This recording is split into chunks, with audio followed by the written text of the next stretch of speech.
Okay. Surprisingly, I'm back for another Genshin Friday, which is unusual. Man, I love the fact she's got dual swords. It's a shame the other one only really matches her signature weapon. The offhand. Okay. So, today we need to... I guess... I'm back for another Genshin Friday, which is unusual. Man, I love the fact... Okay, maybe I should just close YouTube so I don't hear myself. So we need to do farming for spectres and killing this boss with today's resin. Let's start by killing the boss. Oh, we need to talk to this dude. What's his name? Maillardet. Maillardet? Something like that. I'm not sure exactly how you say that.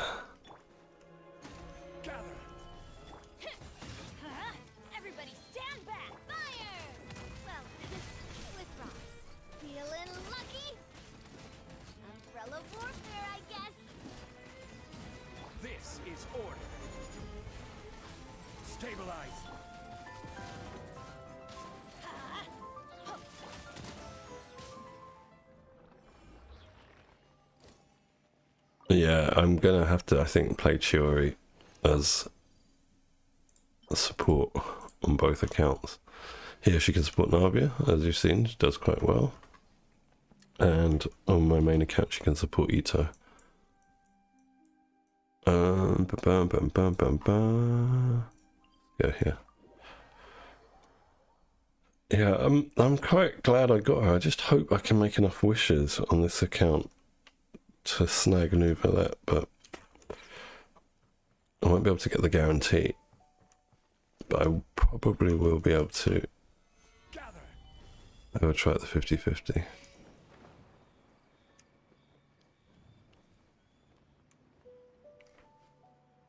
Let's see.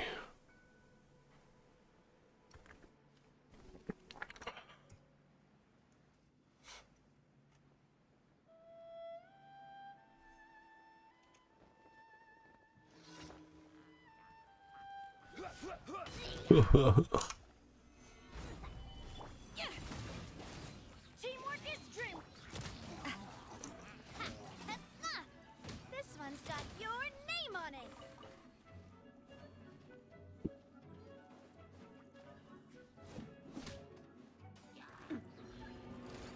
Watch out.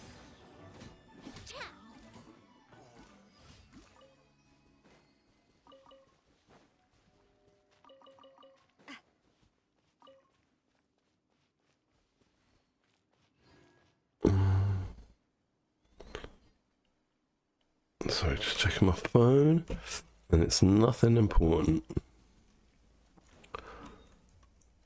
Okay, we're gonna go to... which one should we do? Let's do Wangshu.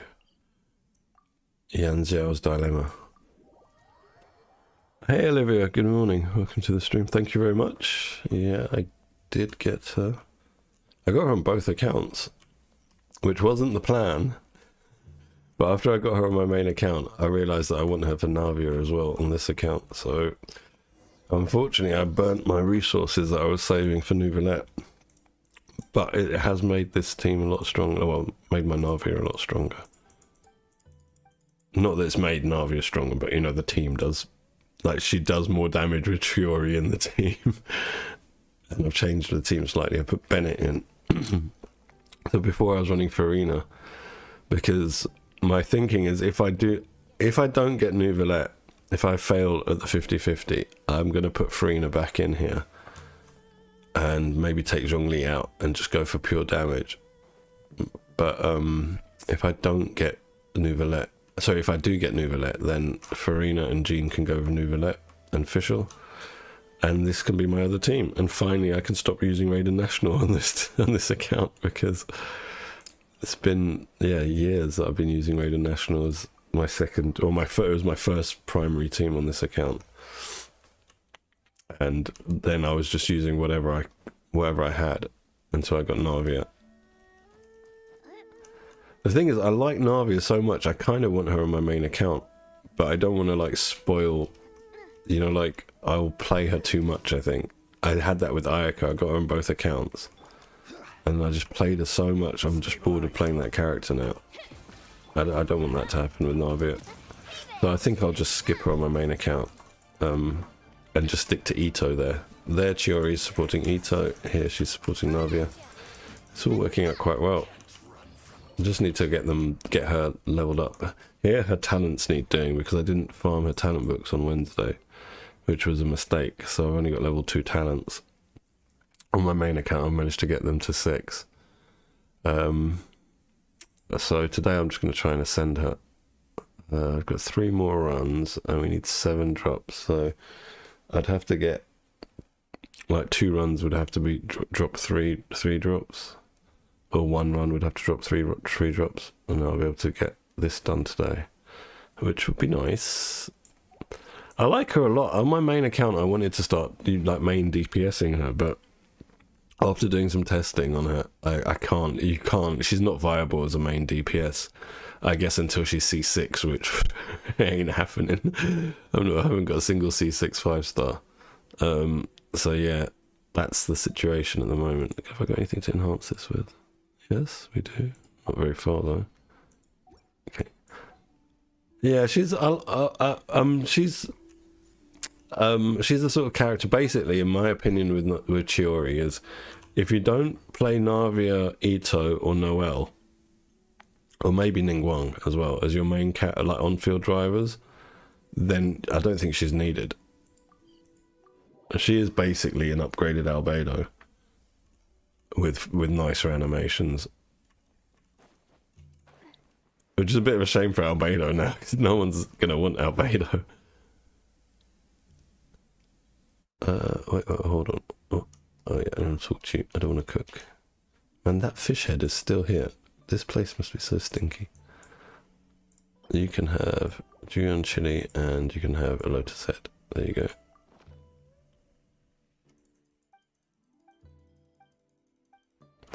Okay, this is done. Yeah, so I'm in a bit of a bind here for Primo Gems. Like, I've only got 35 intertwined fates left on a pity of 0 and on a 50-50. Hopefully I can get like 20 to 30 more wishes, which might be able to snag a try at getting Nouvellette, but I'm not sure if we'll be able to get that many Primo Gems in that period of time. But it's fine if we don't, you know. I'll just, in that case, what I will do is, if I lose the 50-50, I'll just sit on the guarantee. I won't use it until either they rerun Nouvellette or a newer, more power crept character gets released that I've got the right, you know, the right teammates to synergize with. This is my plan. Yeah, I don't regret like getting Chiori on this account because of the time to kill in the Navia team is so much faster now that I'm alright with that. It seems like a decent trade-off. So I don't have a problem with that. Hey Yukimi, welcome to the stream, how have you been? Yes, I think it's a decent like trade-off. But I wouldn't recommend getting this character if, like I was saying earlier, if you're not playing Navia, Ito, or Noelle, and what's her name? God, I can't remember her name. Ningguang. If you're not playing any of those four as your main character on-field driver, I wouldn't recommend going for Chiori. She's quite an easy skip, basically. If you're not into Geo, I would definitely skip her, especially seeing as we've got our old Chino coming next patch, which is a totally new character to play with.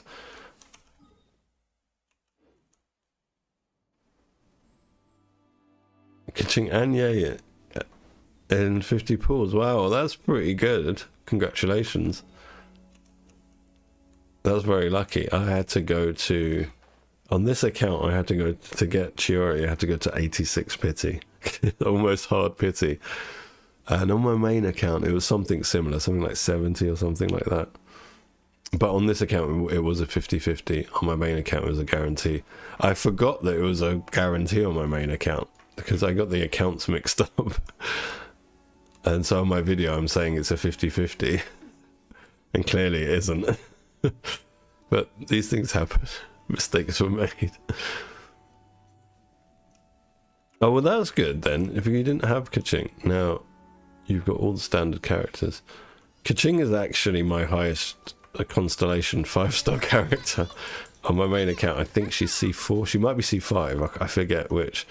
But when she gets to C6, I'm going to start playing her. I'm just going to put her into like, oh, it's the Geo. I'm just going to put her into Hyper Bloom. You know, like the same team that you'd play Sino in. I'll just do that with Kaching, and it's viable. Oh, I need to upgrade her sword as well. So I didn't have a fully leveled up Harbinger of Dawn on either account. We can probably do that today, I think. Is it the Ascension Materials day today for this? Oh no, this one's already done. It's on my main account, it's not done. Okay, fine. This is my wife's, yeah. Because I've got Chiori on both accounts, it gets a bit confusing. The way you can tell is if I'm playing Navia, I'm on my wife's account because I don't have Navia on my main account. I say my wife's account, but you know, like she doesn't play anymore. Really, it's my account now. But I'm leaving it. I'm leaving all the stuff that she likes doing just in case she ever comes back. Thank you for But it kind of gimps this account, right? I don't get any promo gems from quests or from exploration or just from events and dailies is my current income source of primo gems.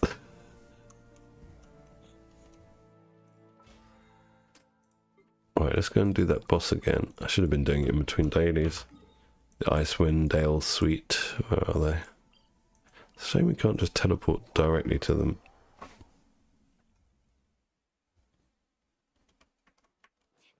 I like Chiori's design, although, you know, like, she just so obviously looks like Kaching, the style of dress. If you took off, like, this ribbon here, the stuff that makes it look Japanese, like the long sleeves, this here, it would just look like a Kaching outfit.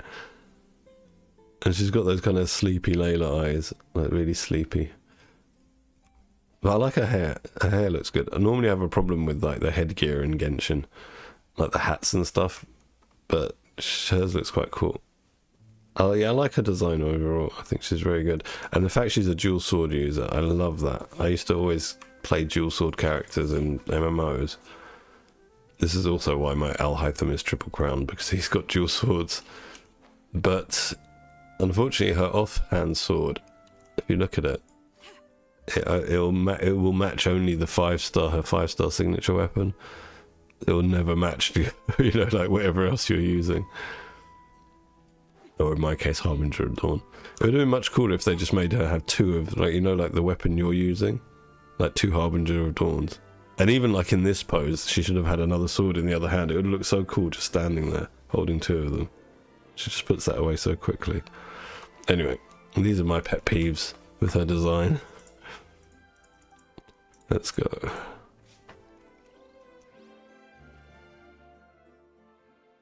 Come on. Solidify. Order guide you. Delicate as silk. I'm going in.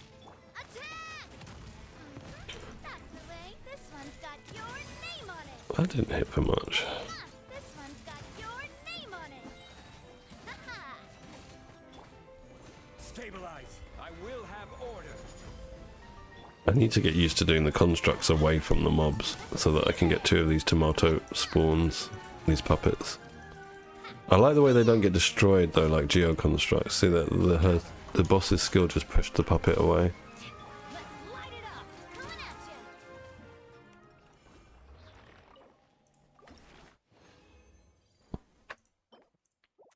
you. 3 drops, very nice. Okay, so now we should be able to get her ascended with the remaining 2 drops, 2 runs we've got left.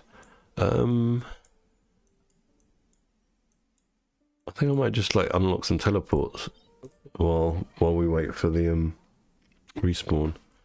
I don't want to start the event on this account today. I might start it on my main account. But you know how long the events are. They take forever, the main event. There's so much like dialogue to get through. And there's usually just a couple of characters having a cup of tea together talking about nothing.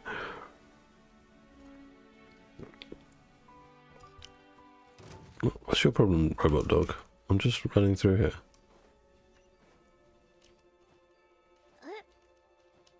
Yeah, we'll just unlock a few teleports. Make my life easier for when I finally start. Well, actually, I'm not going to start doing dailies here. So let's leave the teleports then. But I might do a few here. No, I want to leave as I want to leave as much exploration as possible, and teleports are kind of like part of exploration, you know, unlocking the teleports. Because before I was just unlocking all of them, which wasn't strictly needed. Especially for this region, because I don't do the dailies here. I don't think I can unlock the dailies here. Let's go and have a look. I think you've got to do like some quests or something to unlock Sumeru and Fontaine for sure. Like maybe the Archon quests. Yeah, that makes sense. That's why I'm stuck at Inazuma. Is the highest level of rep stuff that I can do.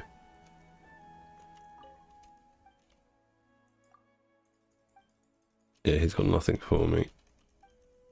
Andy. This is unfortunate. How long till our boss respawns, please, game?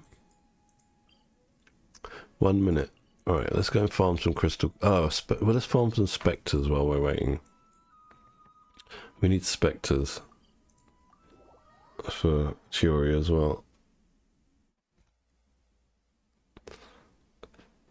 I always hate getting like two characters that are the same on both accounts, because my farming is basically the same for both accounts. Every day I do the same thing and it gets quite tiresome. Where are they? They're this way, aren't they? There's a few spectres down here. Normally in the sea. I don't know if they're going to respawn, because yesterday I was farming them. Yeah, I don't think they've respawned. No, there's some on that island. Let's go. Maybe this is what I was looking for. Lol, what's that Spectre doing? He's killing himself. Fantastic. I could just lure them all over here to the electric... no. He's got 3. I thought you just could kill him. Let's go, Tomato. Watch out! Coming at ya!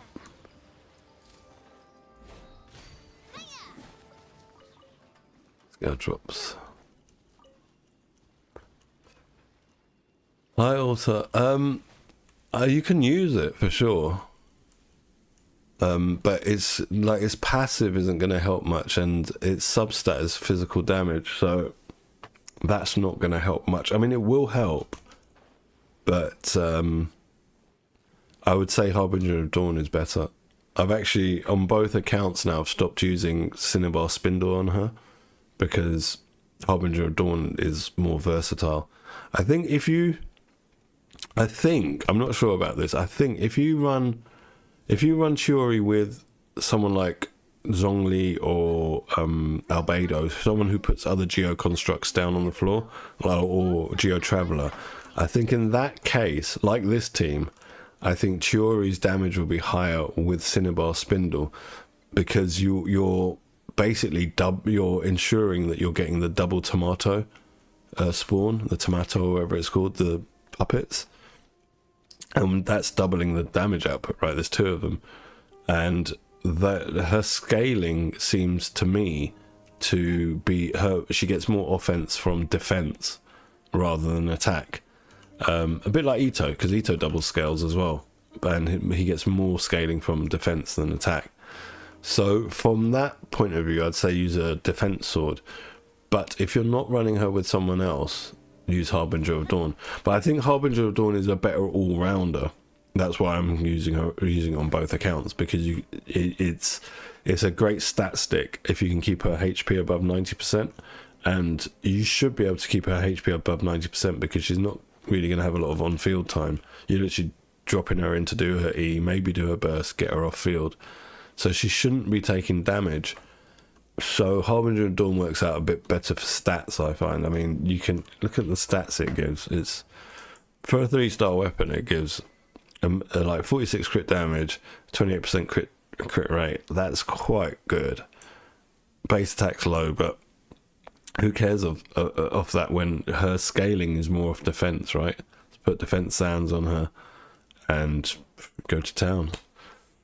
So yeah, I would just use Harbinger of Dawn. I'd keep using that, and that's what I'm going to do as well. I would like to have a signature weapon, of course, but I don't want to spend money on it. I'm trying to like not spend money on Genshin for a few months, which I always find difficult to do when new characters come out. Is there no spectres here? I guess not. Let's go and kill the boss.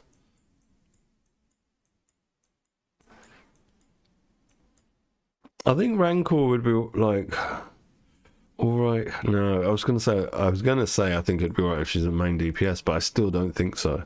I still think for main DPS I would suggest probably Cinnabar Spindle, or obviously her signature weapon. Because I was thinking about Rancor as well when I got her the other day. I looked at, you know, when you look at the weapons you've got available and you think, what can I use on her? But simply because of the passive and the substat, they don't really synergize well with her. That it's usable, and especially if she's main DPS, the passive is helpful, but the substat being physical is not ideal.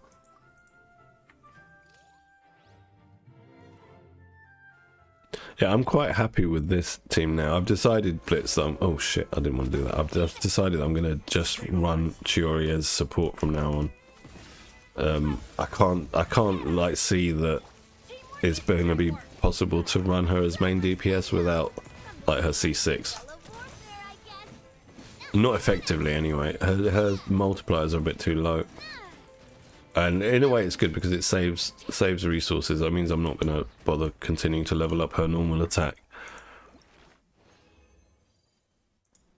It's rubbish. 3 drops again. It's rubbish. Okay. That means we need 1 more drop. No. Wait, how much do we need? Let's check. Where are you, Chiori?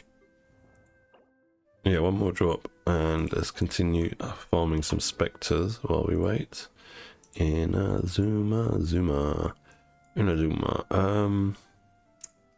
Yeah, there should be some around here and around here. That's a good island for spectres. There's usually a few flying around everywhere. I just don't remember exactly where they are because it's been a while since I've farmed spectres. I remember having to do them so much for all the, like, virtually all the Inazuma characters. There's none here. Right, where am I on the map? I want to go behind me. Oh, it's just teleport. It will be easier. I mean, it'll work. You'll get the physical damage buff, but the fact is that it's not, physical damage isn't going to scale as well as either attack percent or even better defense percent, because that's what the character scales on. That's why I was saying it doesn't synergize well with her. Yes, she'll get more physical damage, but her multipliers aren't based on physical damage, so it's not going to be a very, like, you know, really beneficial for her. The thing with physical is you can make any character in Genshin be a physical character, but you're sacrificing what they inherently are good at. You know, like what they're like. For example, Chiori, like, she inherently gets more damage from defense percent than any other substat. So you want that first, then you want attack percent second, and then like normal you want your crit values. So, or alternatively, I should say, you want your crit values first, then you want defense percent, then you want attack percent. And so physical isn't in that list. Whereas, say, like Eula, who's or Razor, you know, they scale off physical attack, so that's beneficial for them. So that's what I mean. Like with physical, it can work on anyone, but you kind of gimp the character if they're not a physical scaler. I mean, the way you can do it, you can just test yourself. You know, let's go to Masanori like I do in Azuma and do a few rounds with the team you're playing her in with both weapons and just look at the numbers. You know, if you what's doing bigger numbers with her tomato, that's the way to check. I would suspect it's going to be Harbinger of Dawn over Rancor. Because it's such a huge stat stick, you know, like crit value stat stick. I'm not finding any of these bloody floaty things. What are they called? I'm going to look over here. Spectres.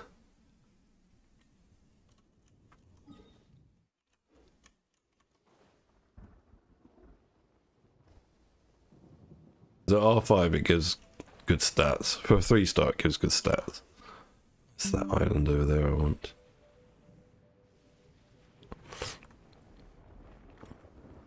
Oh, my OBS disconnected. Very strange. I hope the stream's been okay. Yeah, you made physical Yunjin.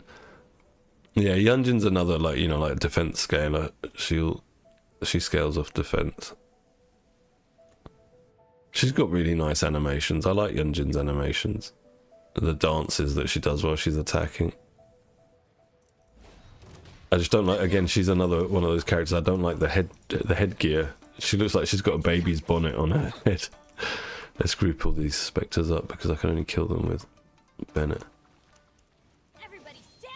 This guy, Zhongli's another one. He's good at physical. If you make him physical, because he's got good multipliers on his normal attacks, as you can see.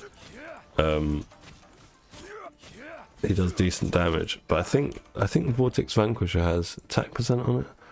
No, it doesn't. It has crit. Oh, he's not using Vortex Vanquisher. Sorry, this is the wrong account. He's using Jadewing.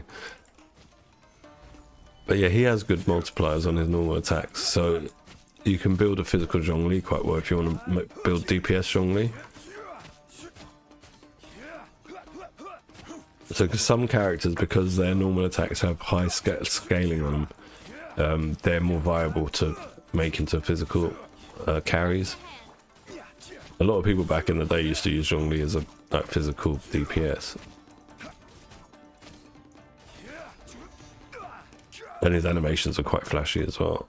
His attack speed's quite fast. That's right, I'll just like auto attack him. So clean the ones. I think there's some up here as well, on the other side of that beach. Let's go. Oh, there we go. Gather these dudes up. Oh, those two are too far away. Solidify. I gotta get used to, like, you know, the switching to the next character. I wonder if we're going to see more of that with future characters. You know, like some sort of mechanic like that, where it'll switch to the next character or to a different character. Maybe not your first character in your team, something like that. Or if it's just going to be a Chiori gimmick. You see, look at her numbers, even though she's got Geo Infusion now. Admittedly, her normal attacks are only level 1. What's Zhongli's normal attacks leveled up to? Level 6, okay, so it's not comparable. Level 6, no, she's level 9. I should crown Navia. Actually, how many crowns have we got? We got 2. I might, yeah, I think I'm going to crown her shotgun at some point.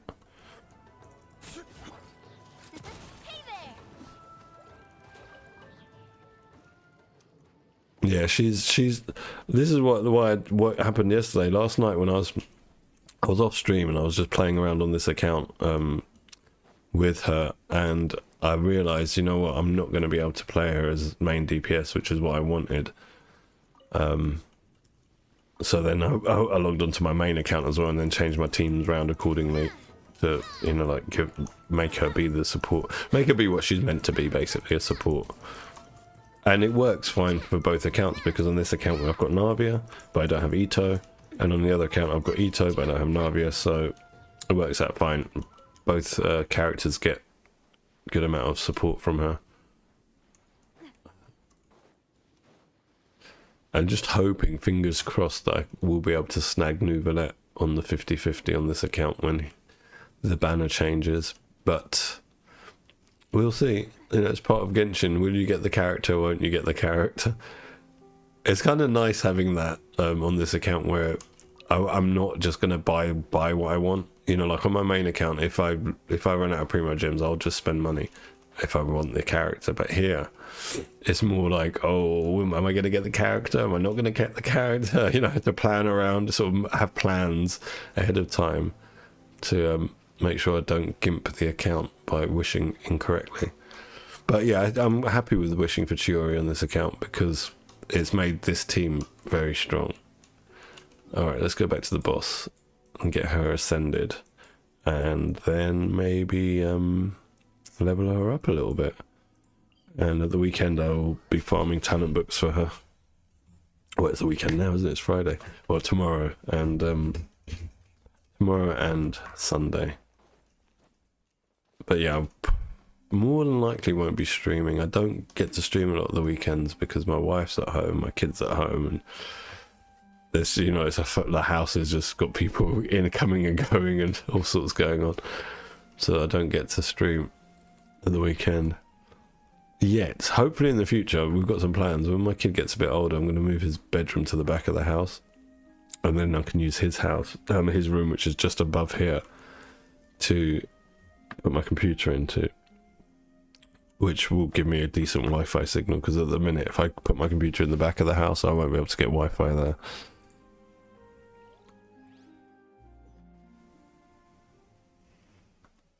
Right, let's go. But yeah, that's still in the future. He's still a bit too young. He still needs to be a bit close to my own bedroom when he sleeps, in case he wakes up in the middle of the night.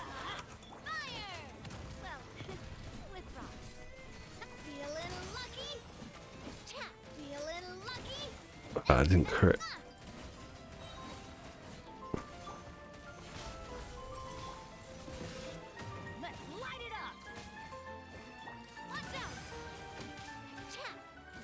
Yeah, the time to kill is a lot better with Chiori in the group.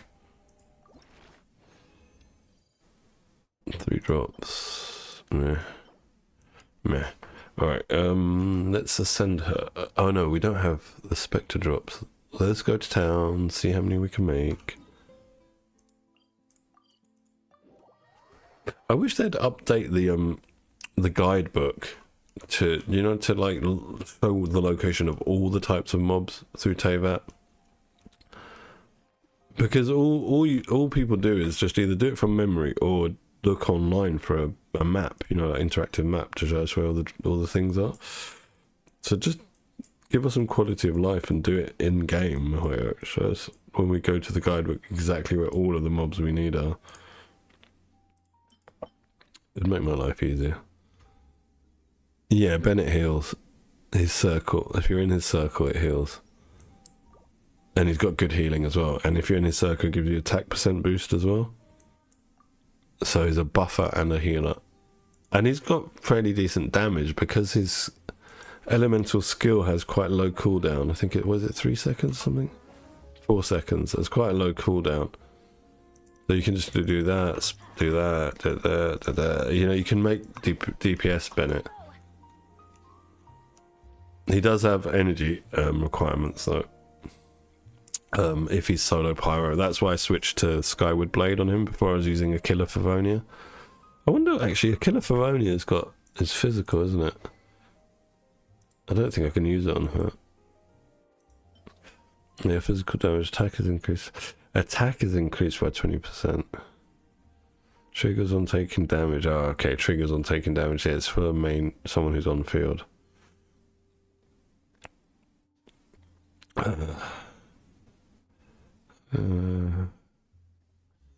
Yeah, I don't think it's going to be good enough.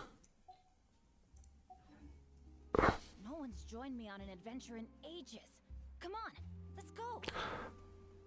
Yeah, but I mean, if you're doing DPS Bennett, you never do the hold. That's not how you play DPS Bennett. Alright, what am I doing? Bennett can solo quite a lot of stuff in this game, like earlier stuff from like Leeway and Mondstadt. I mean, for the longest time, people used to say Bennett was the true Pyro Archon. But nowadays, people say it's Xiangling. Because we've got a lot of kind of characters that can do similar or the same as Bennett now, but with Xiangling, no one else has got broken ICD on every hit of their burst. Alright, what are we doing? Oh yeah, I'm checking Chiori. So yeah, now I think Xiangling is like the unofficial Pyro Archon. We need 8 of these and 6 chunks. Okay. Chunks. I don't know how many of these to make. That'll do. More than enough. I don't think I can make 8 of those Spectre drops. Let's find out. I can make 5.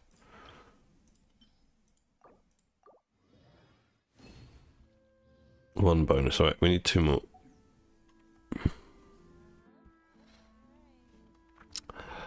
Yeah, Bennett has been one of the best supports since the game started. I agree with Farina as well.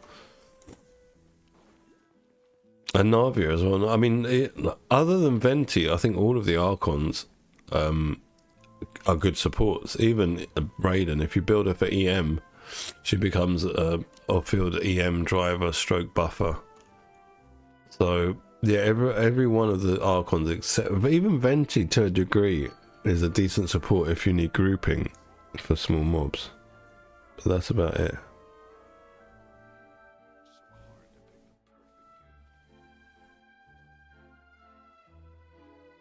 Sorry, 1 second, what's my missus?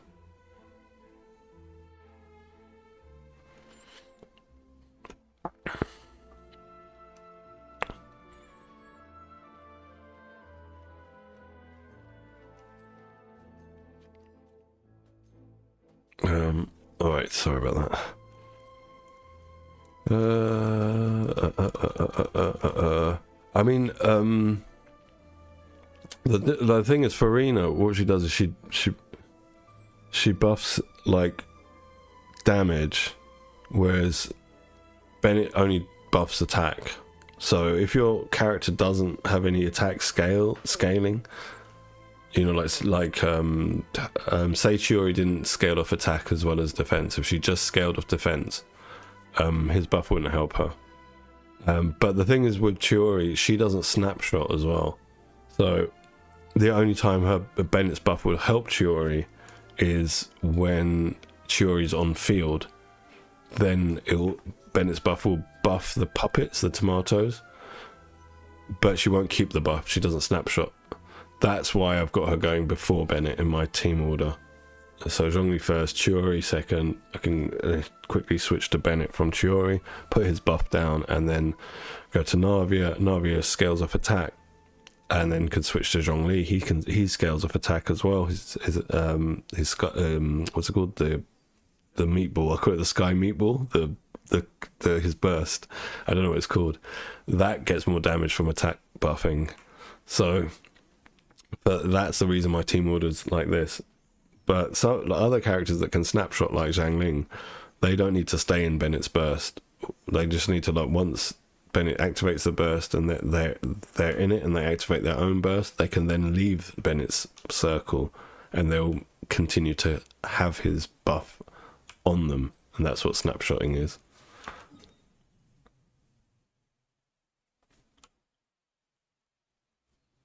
Raiden C6. I mean, I think there's lots of characters that C6 can solo stuff. I mean, can you imagine Nubalet at C6? He can solo most things as it is, like floor 12 and stuff like that. He can solo a lot of it. So can you imagine him at C6? Even like, for me personally, the one I want is Kazuha, because he's my favourite character. I want him C6 so I can build him as a main DPS. play him as a DPS instead of a support. What are we doing? Spectres. Yeah, use the Adventurer's Handbook because I'm too lazy to try and remember where they are. Where are you, Spectres? So he looks like a lion, his face. This bit. Anyway, Spectres, where are you? There we go. No, that's Whopper Flower. There it is. No, that's Fungus. God damn it, they all look the same. That's that one? Yeah, Spectre. Right, let's start. With Raiden, I would like to get my Raiden to C2. I think C2 is the biggest upgrade for Raiden for her damage. Oh, that's why I had a guarantee on my main account, because when they reran Raiden recently, I was trying to get a constellation on her. I thought if I can get C1, then next time she's rerun, I'll go for the C2, but I failed and I got Dea. Stabilize. Let's light it up. Yeah, that would be my stopping point for Raiden, if I can get her to C2, because I've got her weapon as well. I wouldn't mind if I could get, you know, like get her to C2.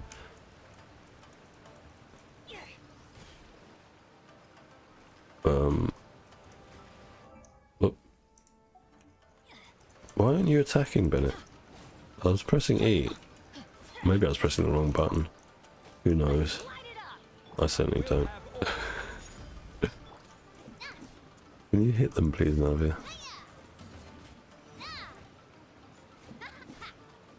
I need more crit rate on this Navia. She misses too many crits. Look at that. Oh, what is your crit rate? Let's have a look. I think it's about 60. Yeah, 67. Yeah, we need more.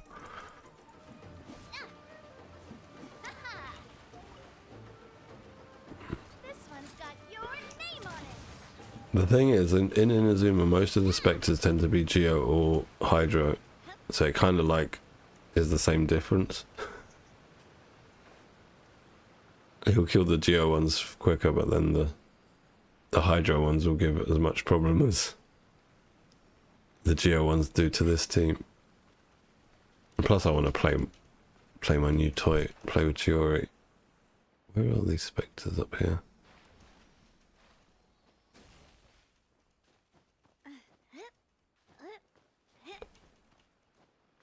Right.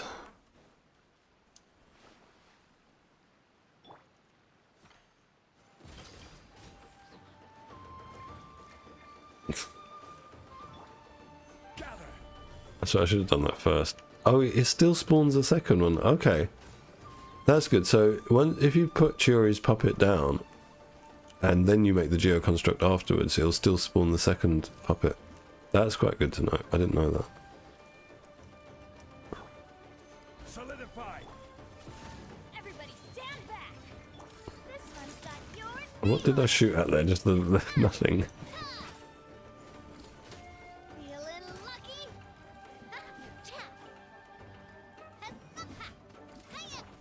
Let's get your burst back up, Bennett. So his damage is quite good, Bennett. And this isn't even with the DPS sword. This is like with the NG recharge sword.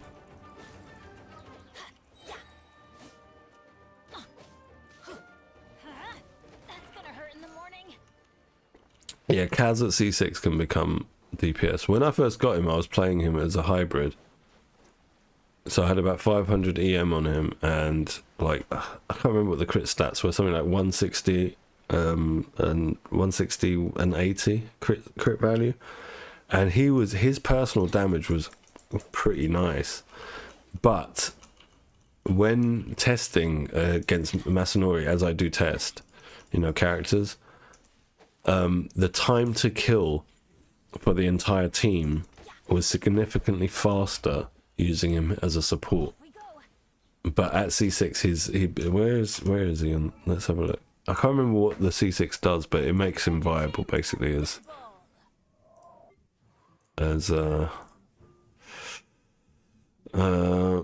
gets Animo Infusion, and this is really good. Each point of EM will increase the damage dealt by Kaz for his normal charged and plunging attacks by 0.2%.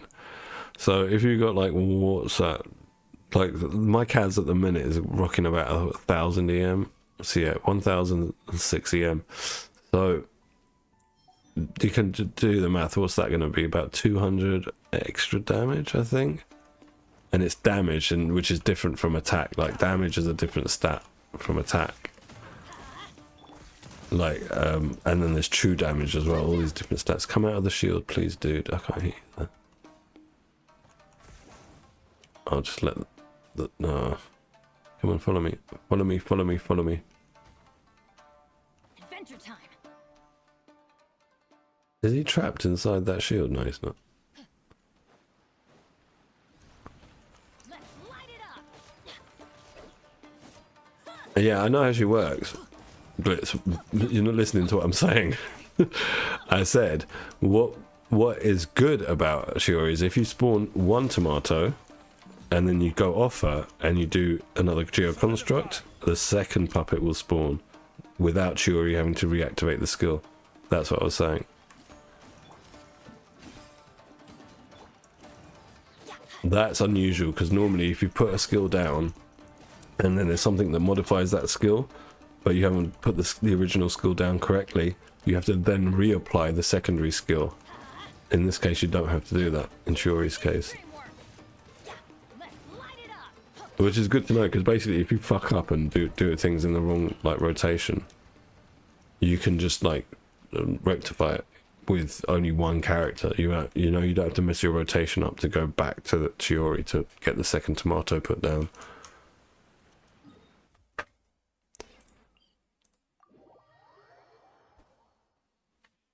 Right, let's go.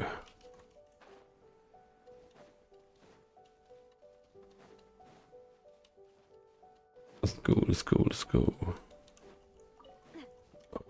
I wonder actually, have we got, maybe we've got the drops?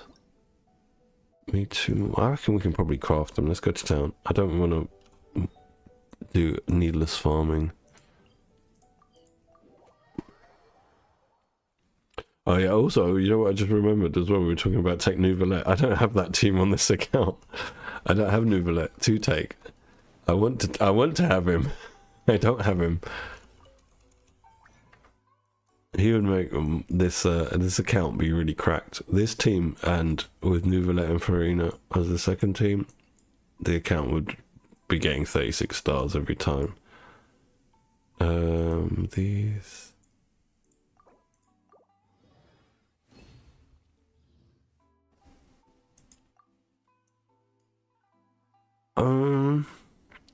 The thing is, alright, you know, like Zhongli's shield is pretty OP. If you're decent at dodging with Zhongli's shield, you can get through Spiral Abyss and get the 36 stars. The issue is like the dodging. The reason I usually take a healer is because I'm too lazy to dodge anymore. When I first started playing, I was very into like, you know, like being good at the game and trying to dodge and all of that crap. Now I don't care. It doesn't bother me one way or the other. So I'd rather like just have an easier game. And Genshin is quite an easy game because it's designed so that you can do that. You can rely on your characters and their gear, their talents and their gear to get you through the content. Alright, let's send Shiori.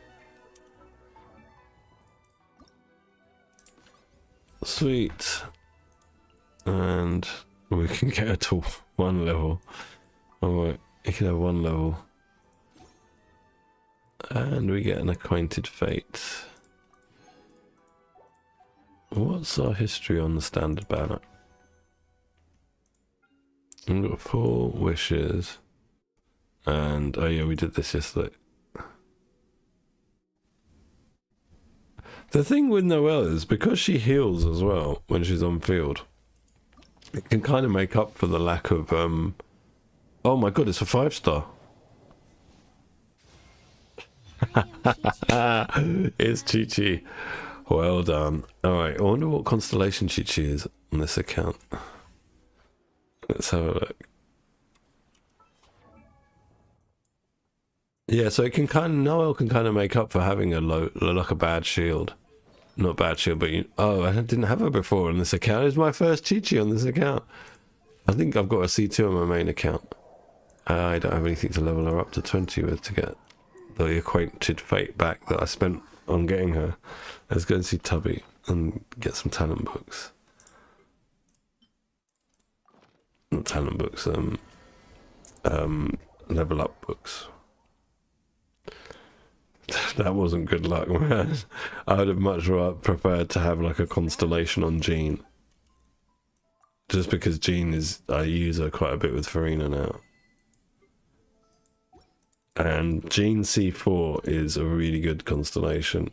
Damn, I can't get hero wits. Grab 2 of these. Hopefully 20 of those will be enough. If you ever Yeah, well, let's see what constellation Jean is. Yeah. Oh, I've gone past it. She's C1.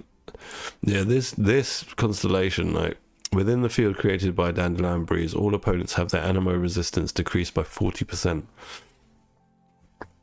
So, and you remember, like, her circle on the floor, her healing circle is also swirling. So that swirl is then getting 40% extra damage on the elements it's swirling. That's pretty good. That's a pretty big damage boost. But yeah, I would love to have that constellation on her. Alright, so what are we doing? Chiori, where are you? Attributes. Oh no, it is Chi-Chi. We wanted to take up to 20. To level 7. Alright. Let's get some more of those books. this realm is I've got nothing else I need from the shop at the minute. And this, if I don't spend any more, I should be able to get on Sunday. 4 of them should be enough. if you ever have Yeah, first Chi-Chi. I thought I already had her here on this account, but obviously not. Man, it's still not enough. I'm not going to buy more. I need to save the realm currency. I'll wait until we get do the event to get the talent books. So I'll be right back on my main account. Bear with me. And we're going to do all the same stuff just for Chiori on this account instead of Chiori on that account. I'm surprised at that 5-star, but because I don't get a lot of acquainted fates on that account, I don't know what the pity is because it resets normally. Oh, what? My password is wrong.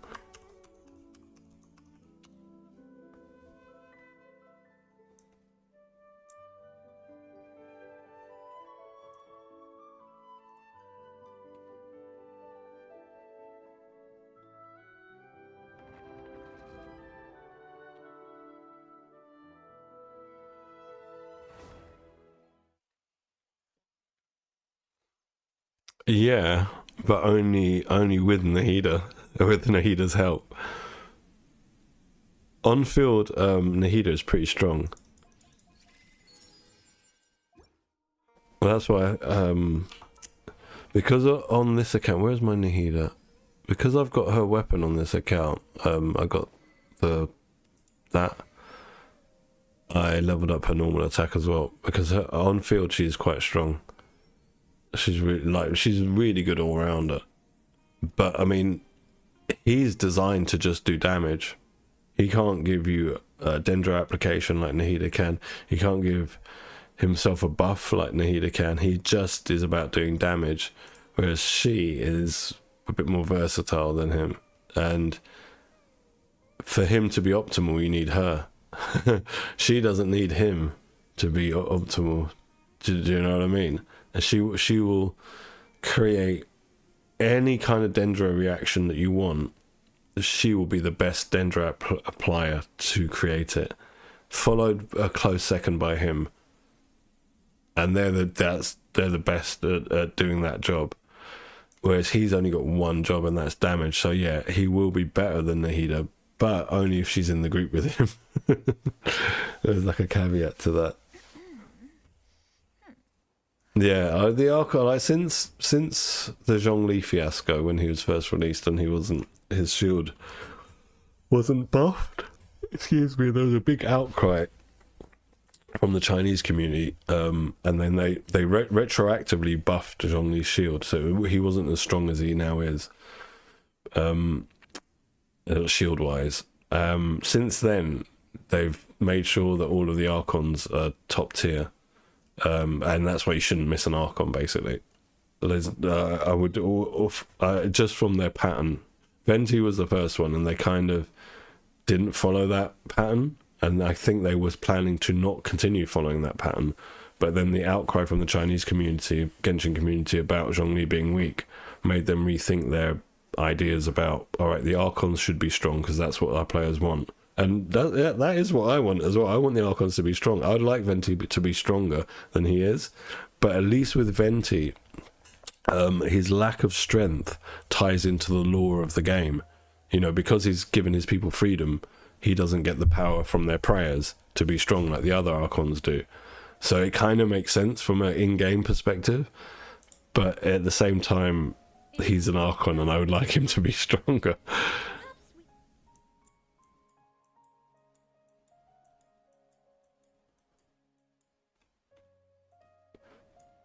Let's have a look at my Chiori. Where is she? I'm just going to change team. Yeah, I was doing a bit of exploration last night. That's why I'm in Sumeru off stream. I was like, you know what? I still haven't completed Sumeru. Let me just go and find some puzzles and some chests and something. I got that region 1% more, and then I got a bit bored of it. Here's my Chiori. I'm wondering actually if I should put Chiori before Goro. No, actually, because we need his defense buff to buff Albedo, Chiori, and Ito.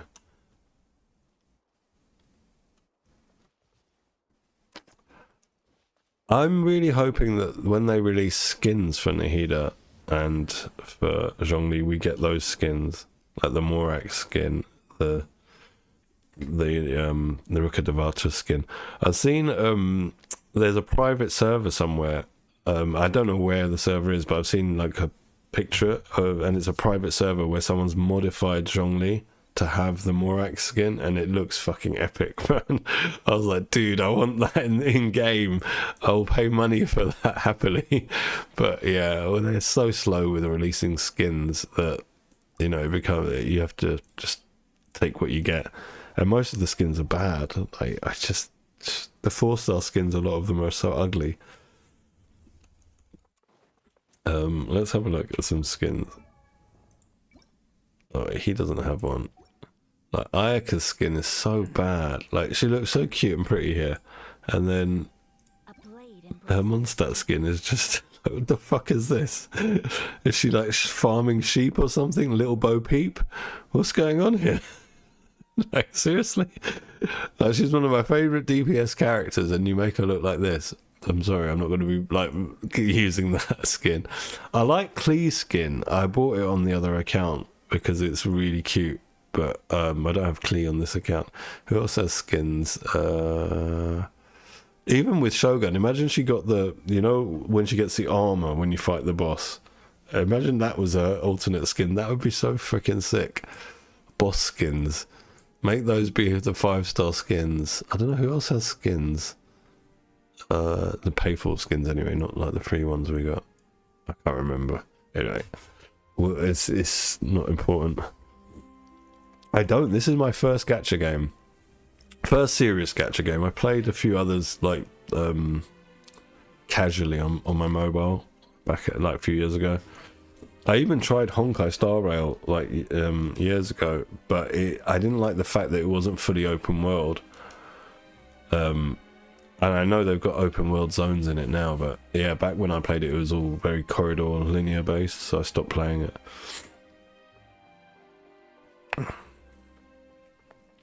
Yeah, I agree with you, Yukimi. I think we should get more skins. But I think why they're not releasing a lot of skins is they're planning to save the skins for the end of life of the game. So, you know, once the storyline is wrapped up, they're not going to want to close the game, because there's still going to be people like me and I guess all of us who want to keep playing. And so the way they will monetize further, because by that point most people will have the characters they want, right, who have been playing a long time, but they will still want to make money off us. So then I think they'll start releasing skins more frequently then, to get the money that we're now putting into characters, if that makes sense. That's what I think their business plan is. And I'm fingers crossed, I'm hoping they do the same idea with mounts, because there's so many cool mobs in this game that you could just have as a mount, and just imagine like riding the primordial Vishat or something like that. Like, it would be freaking cool. But yeah, that's what I'm sensing. I reckon they've probably got a lot of skins prepared already. Because we still haven't even seen the entire set of, like the swimwear set that Jean and I think it's Kaching is the other one that has a swimwear set, and it's only for 2 characters, and so you can imagine that they'll have that set for every character, right? And the swimwear set, the tuxedo set, the Mondstadt set, this set, the other set, and so yeah, that's what I think is going to happen. How it's going to happen, but we'll see. That's rubbish. Shenhe and Ganyu. I like Shenhe's. I like the that's another set there, the evening dress set, right? Like, where's Ganyu? The like evening wear set, where it's like they're going out to dinner and stuff. That's nice, but the reason I didn't go for this is because I don't play Ganyu. I find her playstyle really boring now. Ning Wong's one as well. This is another one. Her dress looks nice. Shenhe's looks nice. Where's Shenhe? The only thing I find with these skins is like they don't look very like battle ready. Like it looks very classy. It's really nice. But I think I'd prefer her going into battle looking like that than like that. This is like you taking her out on a date. an evening in Liyue. With Shenhe, she comes dressed like this. Or where's Ningguang? Where are you, Ningguang? There she is. Yeah, I mean, obviously we got her skin free, but I've kept this skin on her because I get the same reason with Shenhe, and especially more so with Ningguang, where she's a leader. Like she's the leader of what are they called, the Qingse. Oh, I can't remember the name, but where she's the leader, I want her to look a bit more. This is beautiful, but this is like she's more battle ready. Like, she looks like a mafia boss. Imagine you went up to her floating palace and she's sitting at her desk smoking her pipe. She looks like a boss, but here she looks like she's going out for dinner. So yeah, I keep her in this.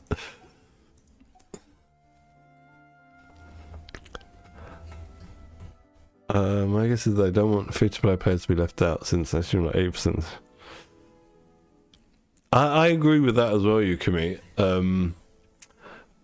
But I don't know. Do I agree with that? Because Mihoyo have shown a flagrant disregard for their free-to-play players. It's like they don't give 2 shits about free-to-play players.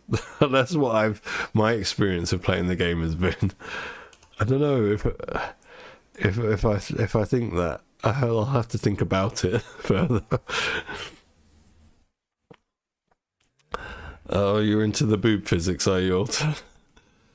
Like, when games overdo boob physics, it puts me off. I don't mind a bit of jiggle, which man doesn't? But like too much is like it's distasteful, I find. Burst forth. Let's roll. Oni coming through. It's gonna blow you up, Dito.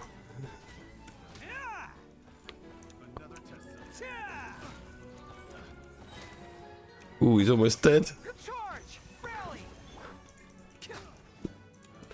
The only problem with this team for Spiral Abyss is I think I'll have to drop Albedo and put Zhongli in, just so that no one dies, because Goro's C4 Goro, his healing is really bad.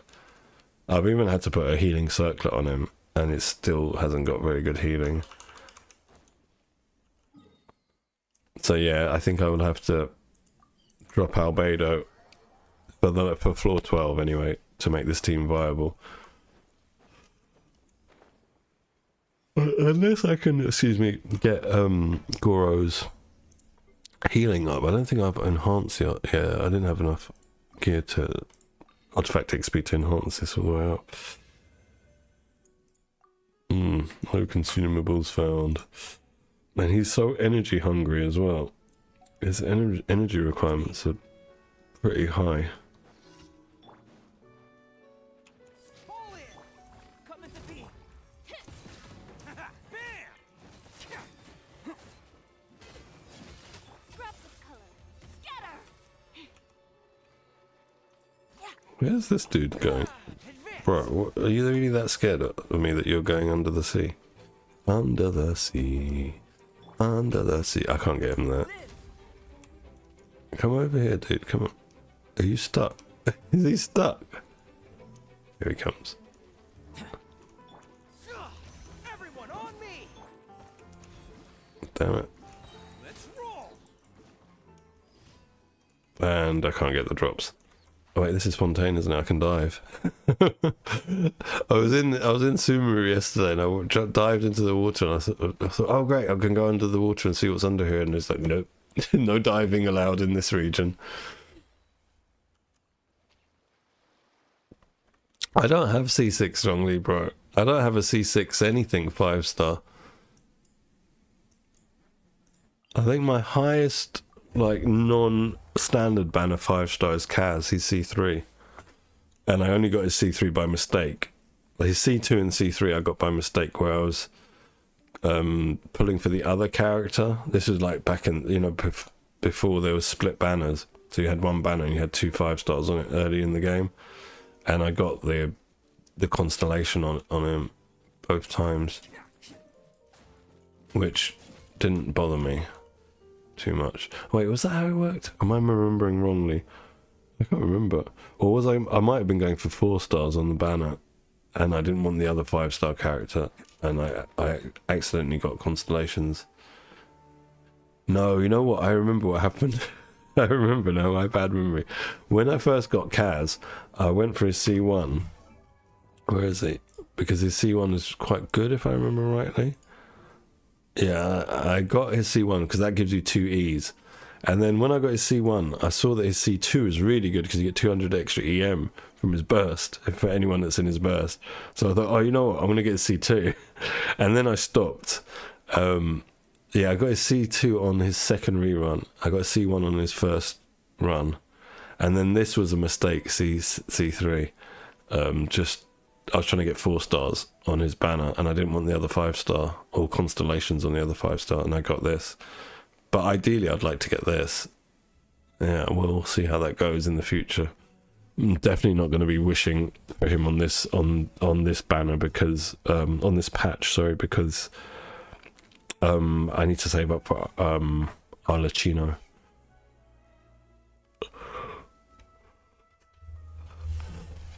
You updated your Garnu and your Raiden. Yeah, we can check them out. Have I got you on friends? I don't remember. Or were you on a different server? Sorry, my memory is so bad, Yukimi, I don't remember anything. Yeah,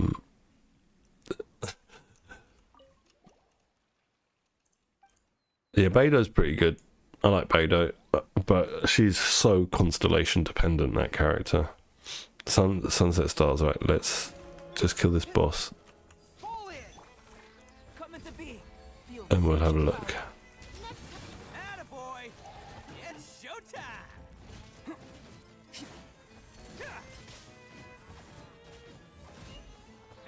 Press the advantage. Heal, heal, heal. That 300 healing is not helping. See how little he heals. Bam! Live. Moment of birth.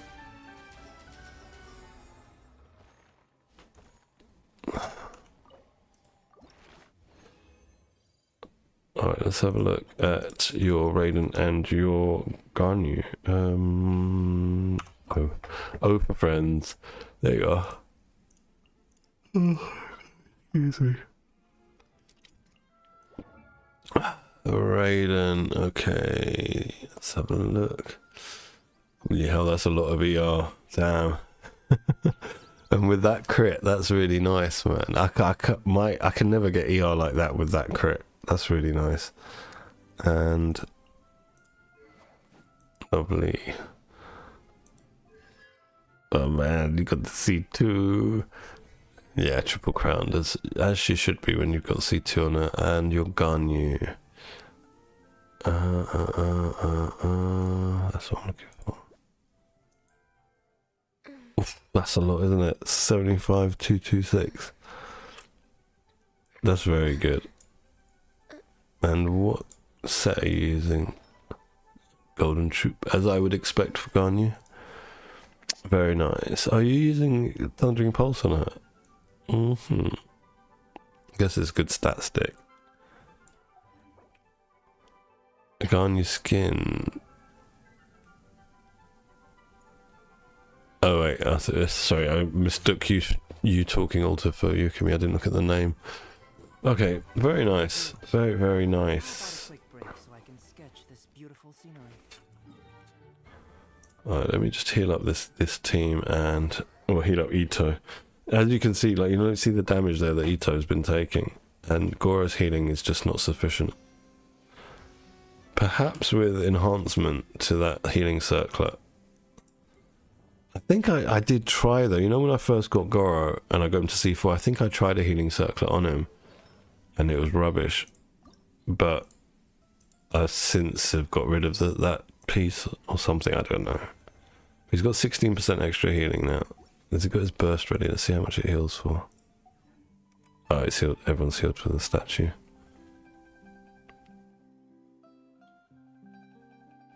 Yeah, like that's what I was saying. It's a good stat stick, right? With thundering on her. I don't alter. I play on EU server. I think my ping to Asia would just be insane. And when I play on the North America server, my ping is about 100 to 120, which is manageable for a single player game. But yeah, Asia's further because I believe that the NA servers are on the East Coast. Because when I used to play MMOs, if it was a US server, if it was on the West Coast of the US or Central US, my ping would usually be about 200 to 300. But when the servers are on the East Coast, like New York or that sort of region, my ping would be about what it is with Genshin, about 100-ish.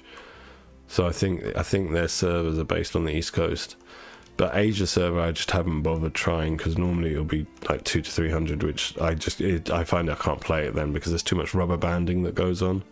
And yeah, you can't, especially with certain characters, you know, in this game where it's all about timing, getting your skills and stuff out at the right time. It would mess me up. Let's continue dailies.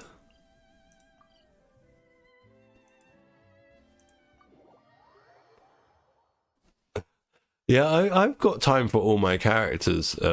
Yukimi, depending on what my mood is.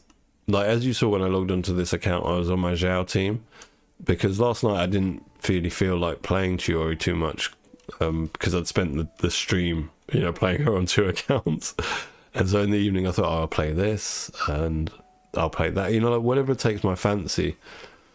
That's why I like it when we've got Abyss benedictions that help like a previous team I've got set up, because it gives me an excuse to then roll that team out.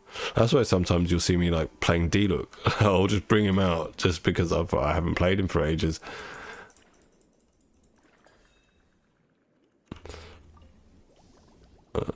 Where are these things? But that's, I think, one of the downsides of having like a lot of characters is you don't get to play them all the time. Do you know what I mean? Like, for example, we were talking about Al Hytham earlier. My Al Hytham's pretty cracked, but I just don't play him that much.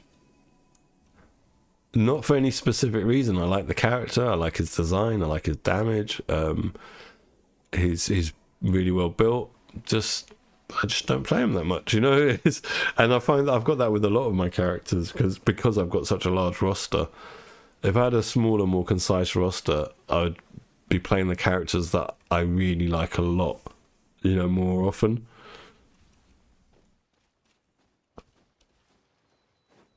But one-shotting who though, Alter? Oh shit! What do I want to go up here? I'm gonna get killed. I probably won't get killed. Yeah, and the farming as well. The amount of farming you have to do, right? Like you're saying, the books, just everything. It becomes too much because then you've got to. After doing all that, you have to then actually do the artifacts, right? The pain in the butt part of it, where your characters get their RNG stats from. You could call it, because you know it's RNG. What drops you're going to get and which rolls are going to go into which stat. And that can conceivably take like half a year. For me, it took that long in the Emblem of Severed Fate domain to get my Raiden national team built up on both accounts, because both accounts had bad luck in that domain. It took me 6 months. I think with this account, I finished the team after 4 months, but on the other account, it took me 6 months in that domain, almost every day. And it's quite grating on, you know, like on my stamina to keep going. Like every day, you know, just getting junk every day, and that's why when I go to the Navia domain now on my other account, I'm not that disappointed now, because I've been going there every day since Navia released, and I'm still on about 60% crit rate and like 160 crit damage. It's not that great. And what's that, 3 months since Navia came out, and now I just laugh it off because I've gone through it all before, and that's what Genshin is, or can be. One shot Geo shot with Beta. Yeah, you should be able. I think you, with enough setup, maybe you can do a Geo shot. I'm not sure. I can't remember what Beto's scalings are like. That's another character. So, for example, if you've got bad ping, you'll never be able to play Beto effectively. It won't, but you know, to do her parry, you will always mistime it. That's going to be ping related. Someone like Ayato as well, he's ping related. When you do his elemental skill and you're holding down the button, he's doing all the slashes. If you've got high ping, you can literally get 2 more hits out. I saw a video where someone was testing it ages ago when Ayato was first released, and they showed like with a good ping and with bad ping, and yeah, you can get like a double the damage, not double the damage, so 2 more strikes into your elemental skill before it runs out if your ping is lower.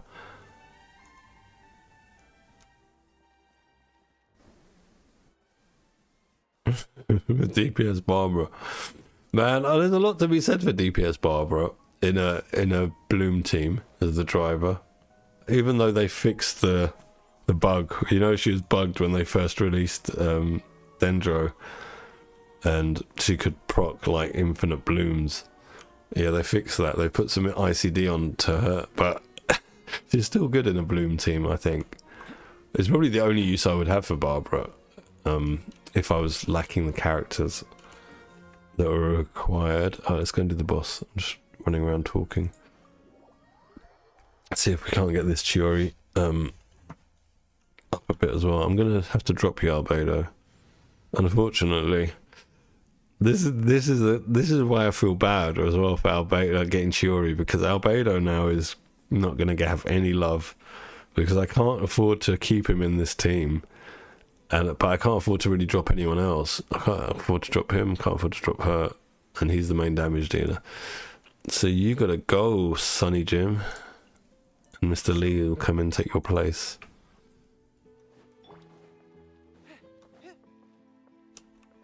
Oh, where am I going? Oh yeah, because she does that thing with her hands, doesn't she? When she does her burst. I never realised that she has an animation. You know, like, it never occurred to me that she's a 4-star. That is an interesting fact.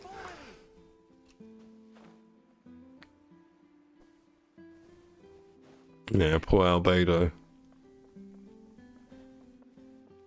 Who knows? Maybe with this healing circlet, when it's fully enhanced, maybe Gora's healing will be sufficient.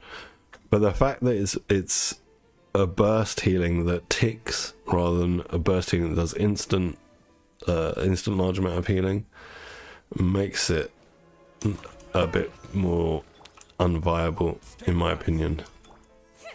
Delicate as silk. Attaboy! Oni coming through!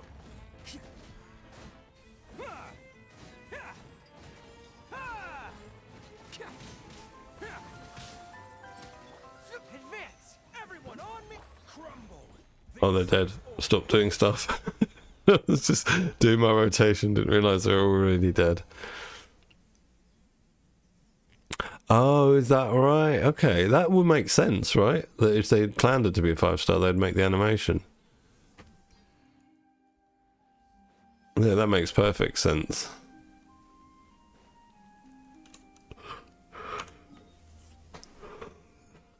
Yeah, I remember EM Barbara in a Bloom team was very good.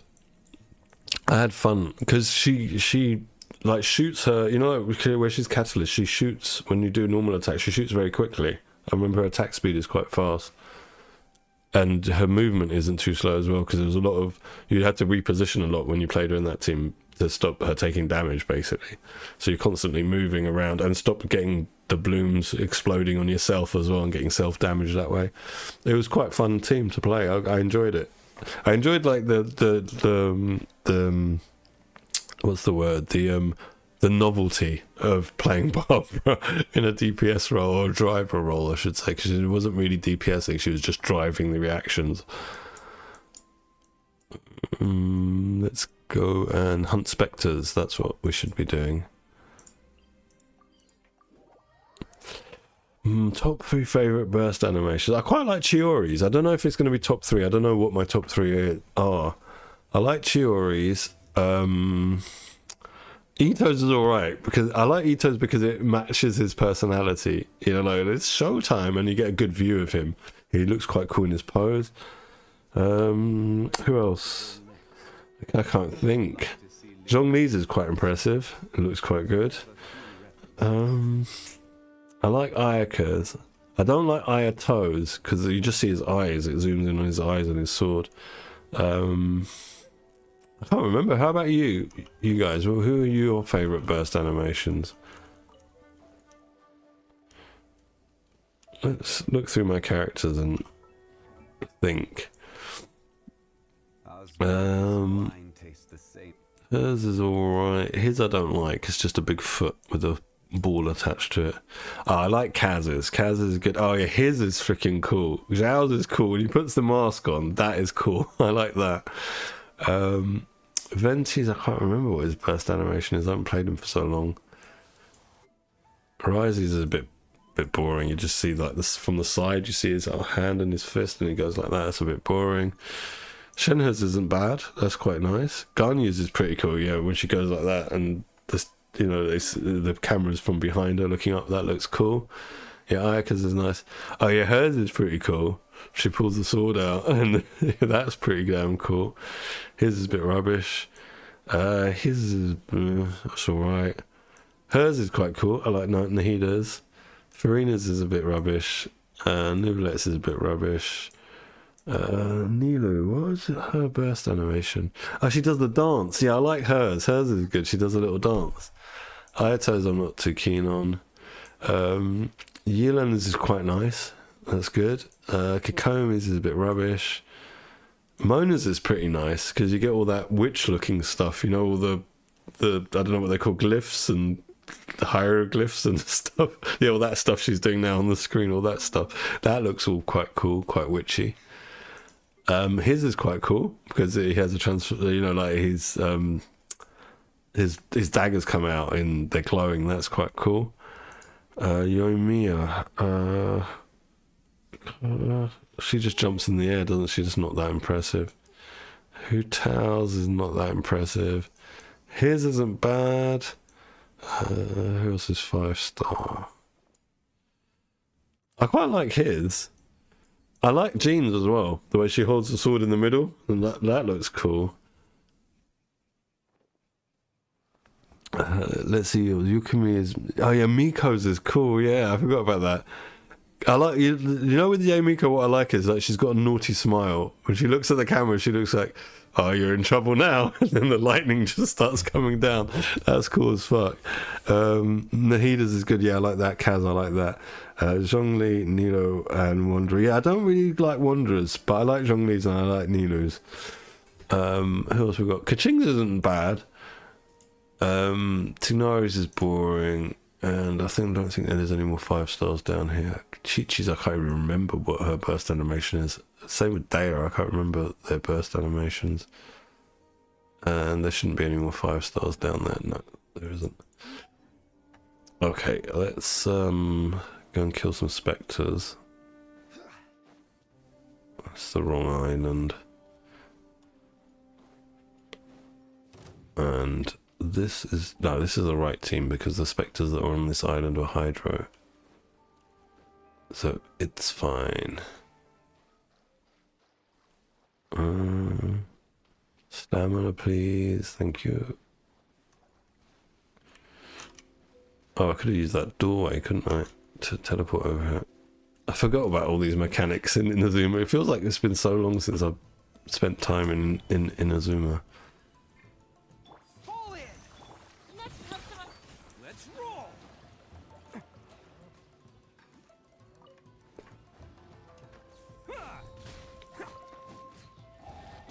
Yeah, I quite like that. It's showtime. That's quite cool.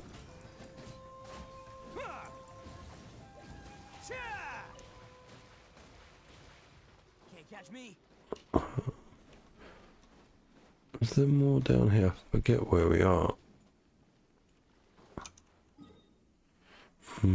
Up there. Sure, but we can just teleport.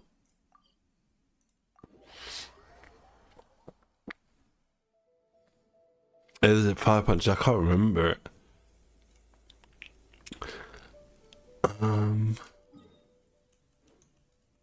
I wouldn't mind building Dea and Chi-Chi up, but it's just, oh shit, I didn't mean to do that. It's just the you know the amount of resources that it takes to build a character up, and then for them to be benched permanently kind of is a waste. Especially considering what we were talking about earlier about, you know, the getting artifacts and how difficult it is to get a good build. And not because it's a difficult gameplay mechanic, it's just because flipping RNG. But again, I'm alright with that, because there has to be some grind, right? It's not too difficult to get a character leveled up, ascended, get their talents leveled up. You know, that's all definite stuff that will happen just over time. But so there needs to be something that is a bit more tricky to get done. But it is annoying when you've got like other characters that you would like to spend the time and resources on, but they don't get built because of artifact grind taking too long. I'm just going to do the boss. Enough running around here. Don't want to go to the cat island. Got enough bloody cats in my house. Don't need more on my games.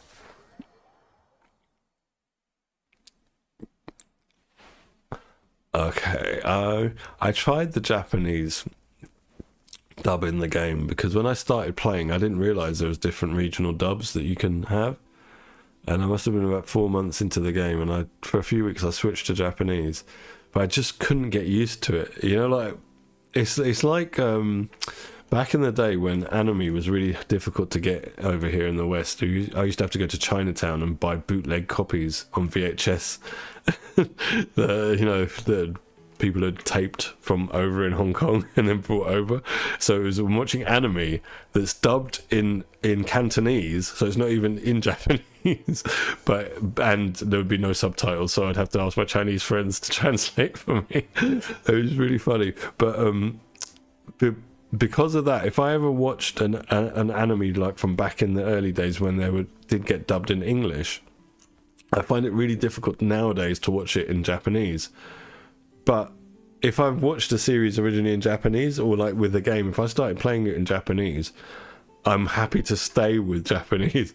It's really weird how my mind works. The first time I kind of do it, I get stuck in that mode. So even though at the beginning of this game, a lot of the English voice acting is pretty poor for the Mondstadt characters, I still went back to it because I couldn't get used to the Japanese dub.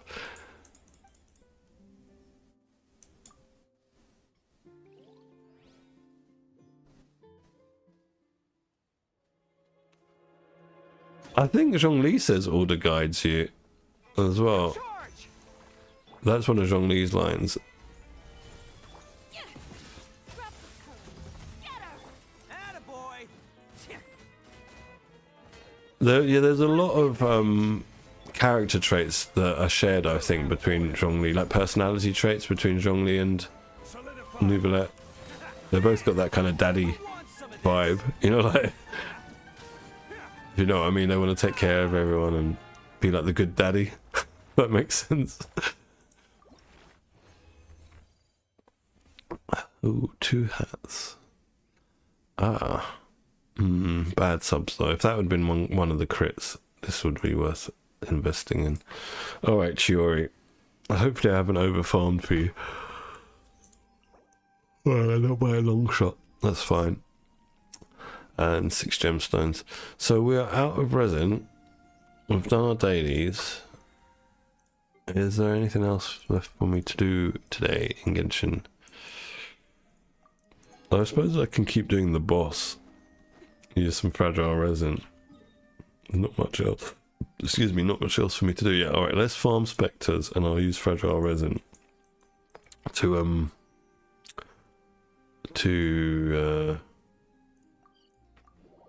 keep going with the boss.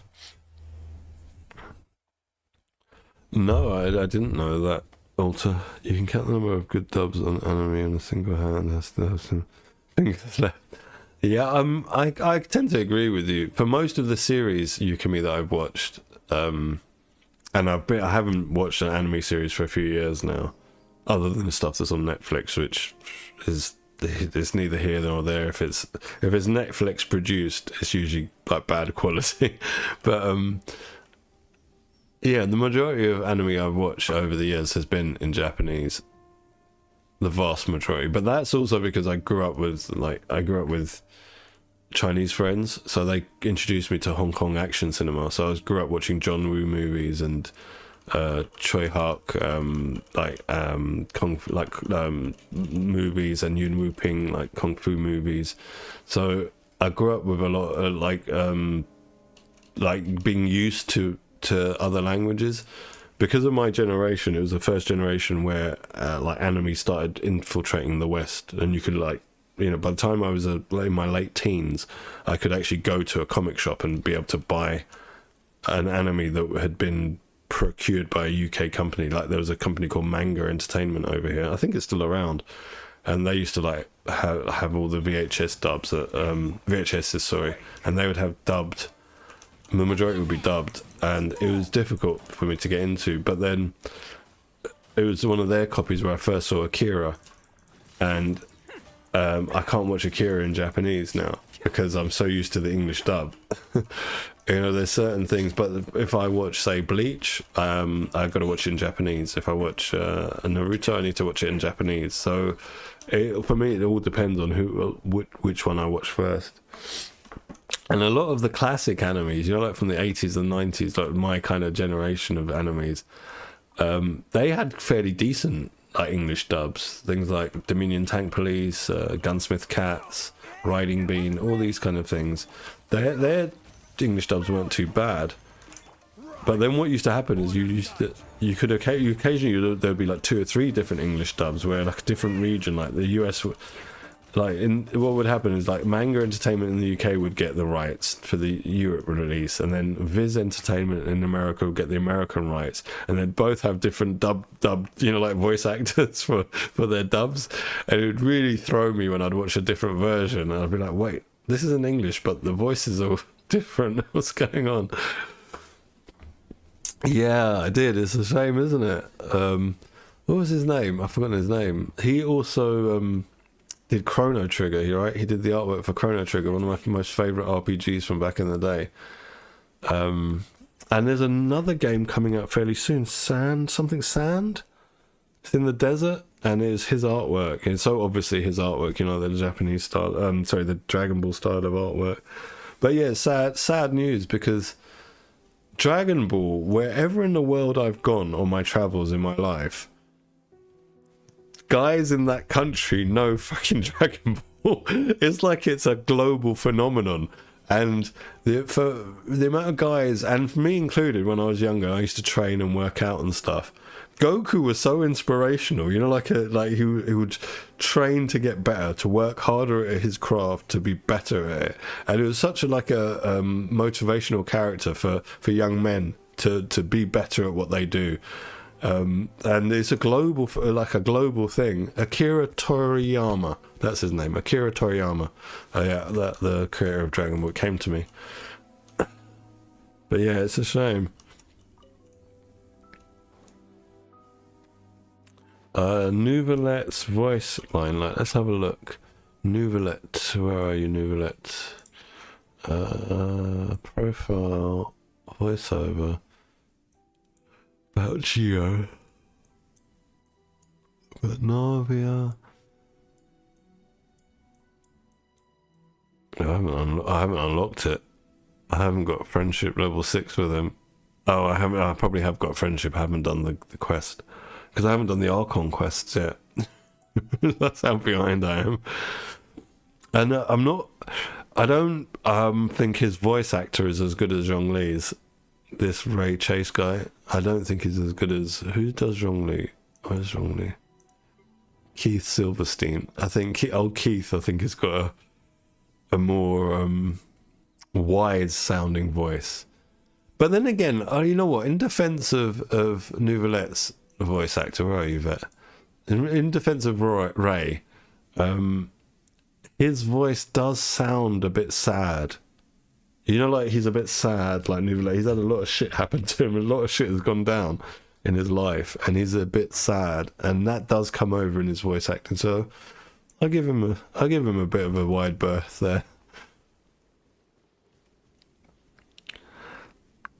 Yeah, unfortunately I can't play it, so I'm curious too.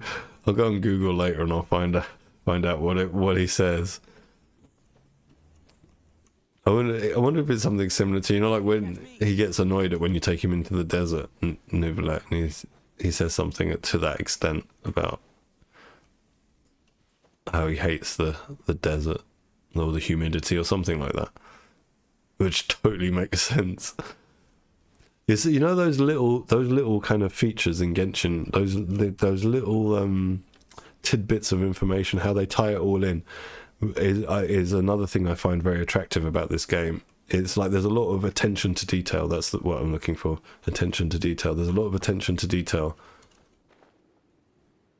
and you can overlook it all if you want to. You don't have to pay attention to it all. But when you notice those little things, I don't know. It just feels like they put more effort into the game than they had to, or than a rival game of similar quality, you know, would do or does do. In August, I think that roughly makes sense, because we're getting the new region next patch, right? The new filler region, like Enkonomi or whatever it's going to be, and then after that,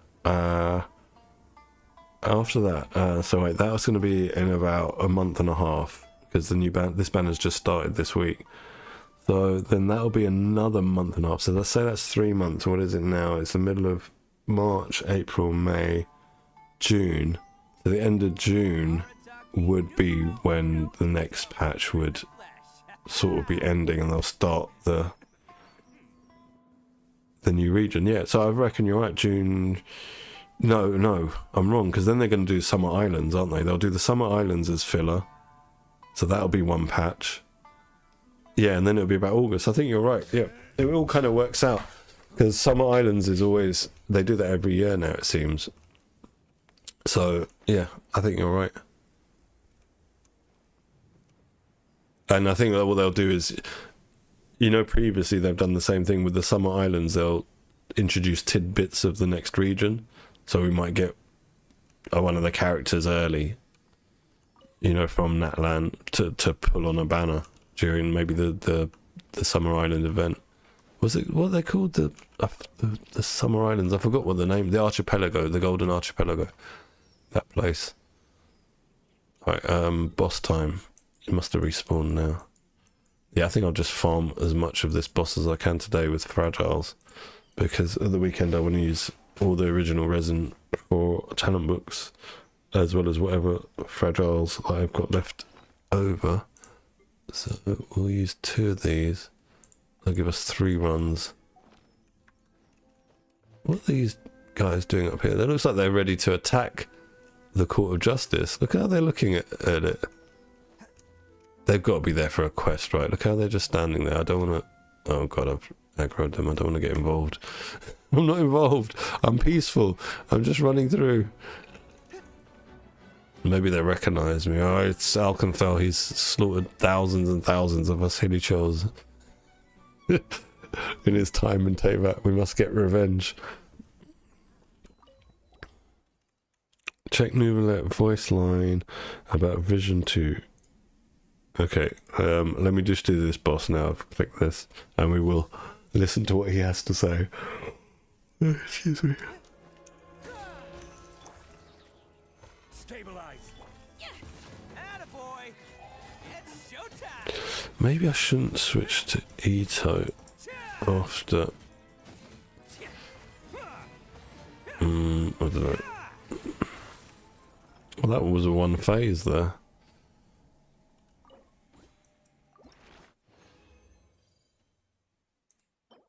Ooh, nice. Only 1 dead stat. It's a shame it's a goblet. If it had been a Sans, it would have been really helpful. Alright, let's check Nouvellette's line that you were saying alter. If I can check it. Vision 2. Vision 2. I don't normally listen to these things. I don't think I can. No, it's locked. Yeah, I haven't done the quest. I also don't do story quests. Like, that's the other thing I don't do. If you look at my story quests, how do you get to story quests? How do we get to that screen where you see all of the ones that are still locked? I can't remember, but either way, yeah, I don't do story quests. And not because I don't want to, but because I'm trying to.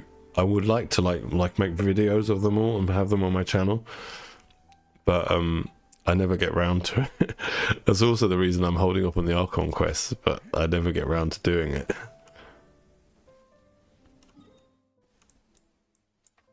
What do I use on my Raiden? I think on Raiden I use I don't think I use attack. I think I use like Electro Goblet. Where is she? I don't play her enough to remember. Yeah, I'm using Electro and it's a bad one.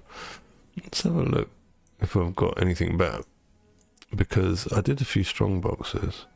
Oh, was that the other account? I don't remember. Where's Emblem? Emblem.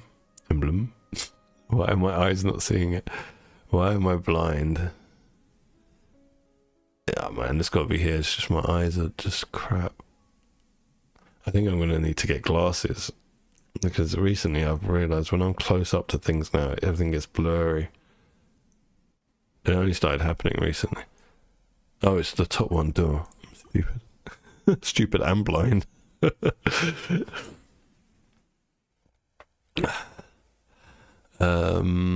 Defense. Why is that not Electro? There's an attack on set with ER on it as well. Not bad.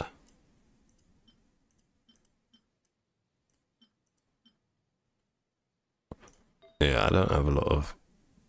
Oh, that's pretty bad as well. I can. Have we got crit rate with crit damage on it? No, it doesn't look like it.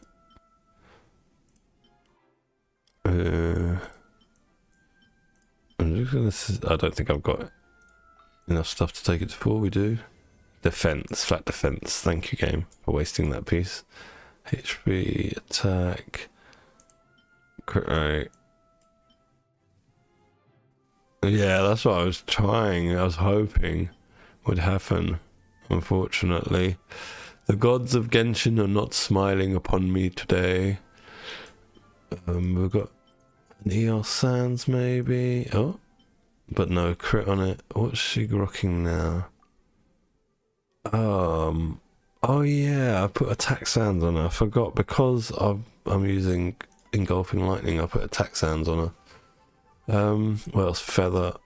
Maybe there's some upgrades, because sometimes I'll do strong boxes and I forget to you know, like to have a look at if there's any upgrades for my characters. That's got 16% ER, 11 and 7. It's got no ER on it. Yeah, nothing there for me. And flower. Man, let's see if we can roll ER on this. Wait, what's she got? Yeah, she's got ER on hers at the moment. Alright, that's not happening. Okay, let's run away so this boss can spawn and go back to Inazuma.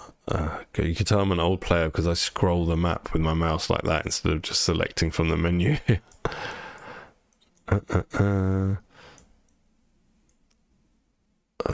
We'll run around this way around this island. Let's go. We gotta change team. I'm getting a bit bored with this team. Let's just land first.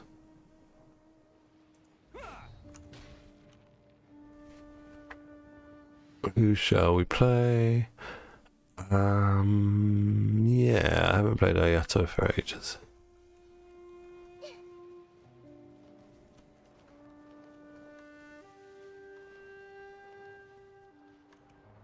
I'm just gonna get this crystal core. Don't mind if I do. Might as well kill these Kairagis while we're here. Remember, health comes first. Positions. Cascade.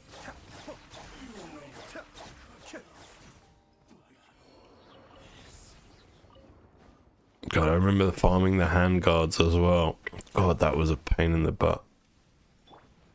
So many Inazuma characters needed those hand guards.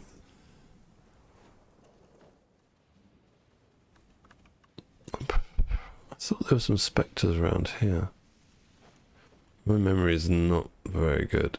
That's what happens when you smoke too much weed in your life. Your memory gets fried.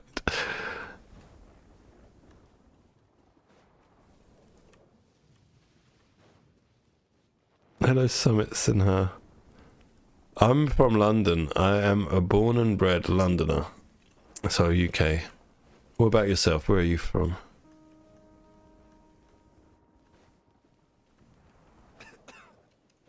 There's a Spectre. I can see you, Spectre. Spectres. Nice. 4 of them. Can I lure these ones over to here?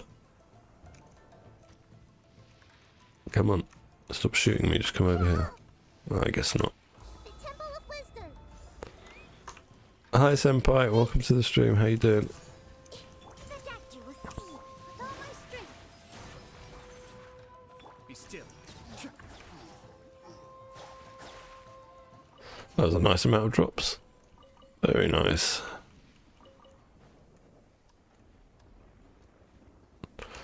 I really want an outfit for Ayato. His legs look too skinny. Look how skinny his legs are. He looks like I don't know, like a caricature of a character. They should have given him slightly baggier trousers. That would have like made him look better, I think, in my opinion. I don't mind his top half so much. I don't really like the long sleeves, but they're alright. But his legs just look so terrible. It's like, you know, like those guys that skip leg day at the gym and they've got the massive upper body and the tiny skinny legs. It's reminiscent of that. Oh, you're from India, Summit. Nice. Okay, you can tell me something funny. I'm glad to hear you're doing all right, Senpai. That's nice to hear.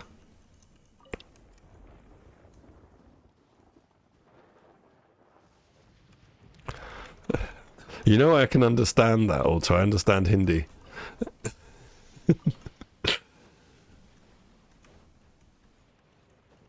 You've said, oh, brother, you from India. Finally, I've met a brother from India. That's what you said. Amazing, huh? I can understand Hindi.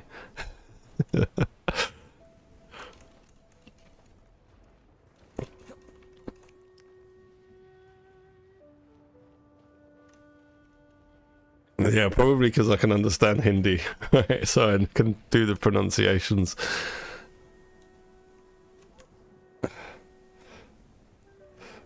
Man, you know... Oh, hold on, my OBS says it's disconnected. Are we reconnected? Yeah, alright, we're reconnected. My OBS had a bit of a nightmare. Yeah, I tried boba tea because of... I had to... And it's horrible, I don't like it. I'd prefer a normal cup of tea, please.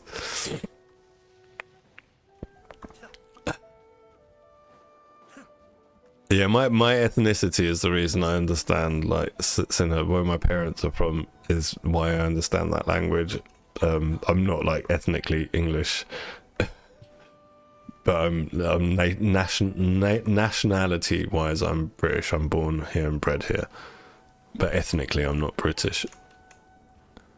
Actually, sorry, ethnically, I'm not English, because British isn't an ethnicity. British is a nationality that comprises of 4 different countries, like Wales, England, Scotland, Ireland, and that makes up British. So that's a nationality, and then the others are specific ethnicities within Britain. And to be honest, like, the English are probably the worst out of the bunch. The rest are all, from my experience of living over here, all very nice. The English I tend to have had the most issues with due to my ethnicity growing up. Alright, let's go back to the boss, see if he's respawned. Oh, we should go to the teapot. We'll go there in a second. Yes, I do. I'm not going to embarrass myself by speaking it because I haven't spoken it for a long time. But the reason I understand Hindi is because the languages I grew up with share a lot of common phrases with Hindi and words with Hindi, and that's the reason. There's some parts of Hindi that I don't like, I can't fully understand, but I can watch a Bollywood movie and understand most of it. And it's good now that Netflix puts like a lot of Indian stuff on. So I get to like watch stuff that I can understand.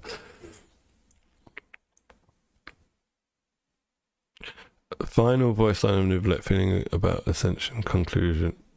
It's all about all Archon, like the feeling about ascension. Alright, let's just teleport here and I'll see if I've got it unlocked. I might not have it unlocked, mate. We'll have a look.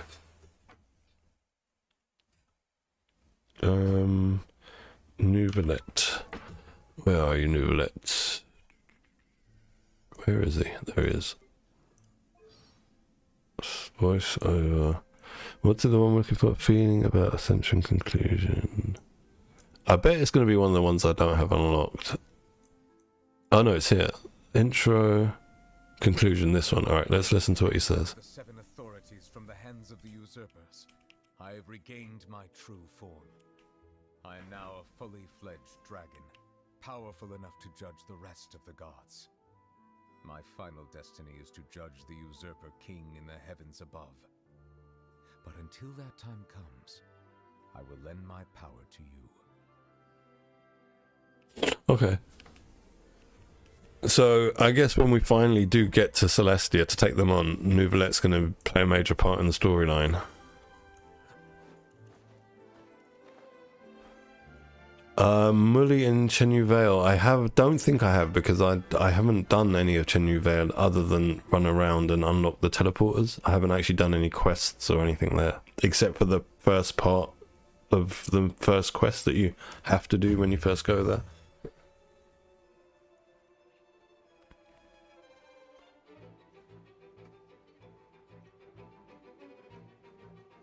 Raiden about Ito. Let me just do this boss and then I'll have a look. This probably isn't the best team for this boss, but it'll do. This is a multi-target team from lots of mobs. It's not really very good for a singular target. All eyes on me.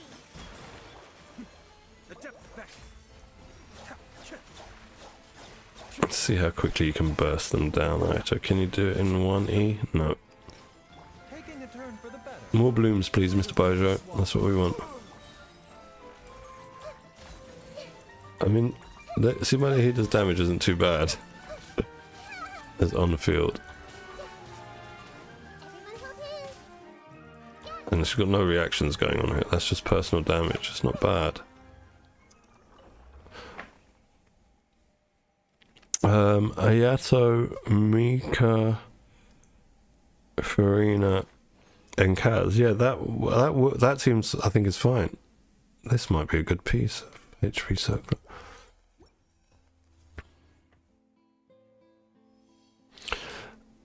The Oratus Mechanici di Analisi Cardinale. Well, I mean, she was face tanking boss damage their altar. She's not going to be able to like mitigate damage without any kind of anything. She's got no shields, no healing, nothing. Is to be expected.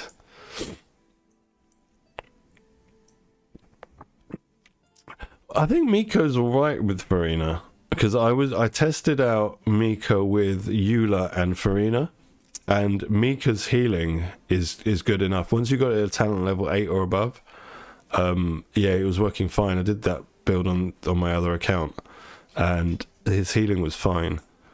So I don't think that's going to be a problem. The healing. Yeah, if stronger is required, I guess you can just throw a healing circlet on him. Because mine was at talent level 8 in, I might have had a healing circlet on him. I can't check at the minute, it's on the other account. I might put a healing circlet on him, but I had him in Noblesse.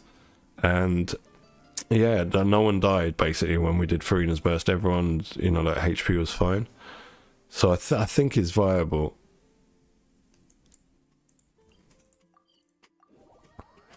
Check Raiden about Ito. Yeah, that's what we were going to do, wasn't it? Let's have a look. Check Raiden. Where are you, Raiden? About Ito. I never go to these voiceovers. Look, it's all new. Except for the first one. About Ito. There we go. About Arataki Ito. Let me just turn my volume up here so I can hear it too.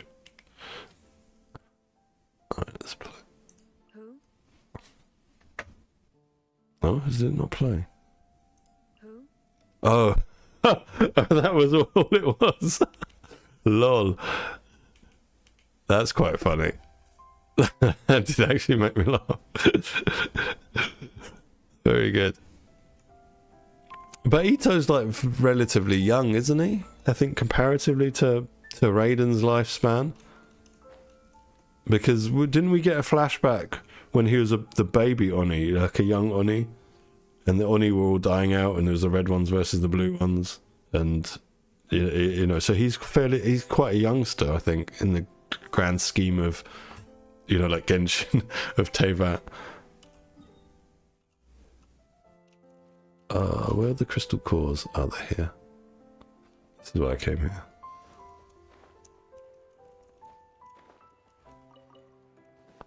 Well, Farina will always provide the maximum buff. Right, as long as, your HP is, before you do her burst, it's at 50% on all your team. The question is whether or not Mika's healing will be enough. And from my experience, it is, at talent level 8. And I'm guessing I put a healing circlet on him. I really can't remember because it's on another account. So I can't check it now. I don't have Mika built on this account. And, yeah, and the healing was fine. And the damage boost was good as well from Farina. It helped Eula a lot, but you still run into the same old problems that she's got no synergy. That she's a physical carry, and other than occasionally when you do your elemental skill with Eula, it freezes the opponents because your Salon is doing hydro application. other than that, there's no synergy, and it's not really a freeze team. It's just the occasional freeze. So I stopped playing it. But I don't regret building Mika because I'll still use him to support Eula. Just I won't use Farina with them. Oh, there's a chest here. Thank you.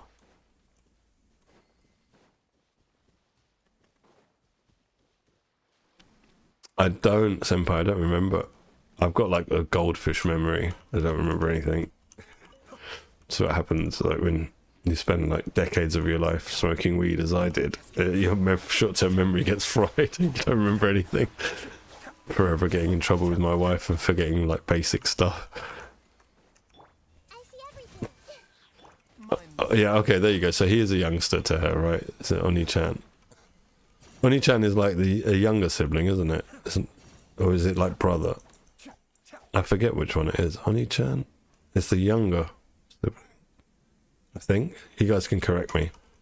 I don't remember my Japanese either. What little I knew, I don't remember it.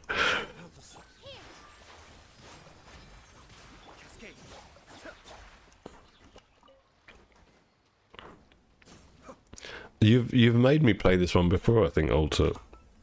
The Rosario one. Where is she?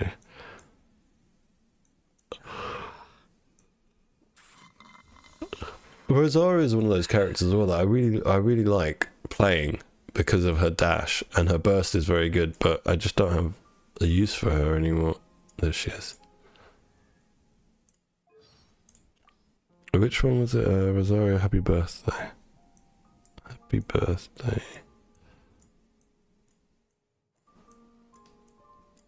Today's your birthday, so if you have any dirty work that needs taking care of, I can give you a hand. Just don't tell anybody, got it? Alright, so it's just brother, Oni-chan. Oh, right, it means brother, older brother. Yeah, because I thought it was like older brother? I thought it was younger brother? I don't bloody know. I don't know. We can use Google and find out the meaning. Google, tell us what Oni-chan means.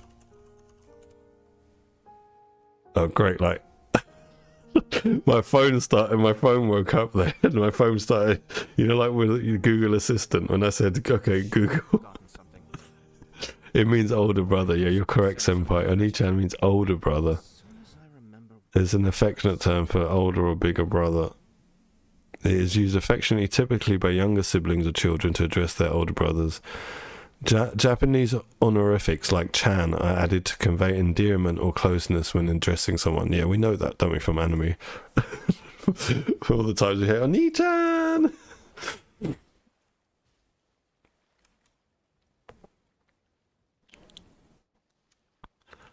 I mean, I would like to still use Rosario Alter. There's now in the game, there's better options that can do the similar or the same job.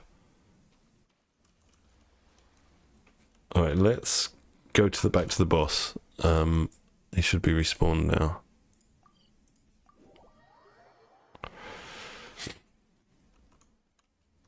Alright, back to the boss. Let's just check Chiori. I want to see how many more drops she needs. Where is she? Only 3. Fingers crossed. Excuse me, we get 3 and not 2. That way I won't have to waste resin.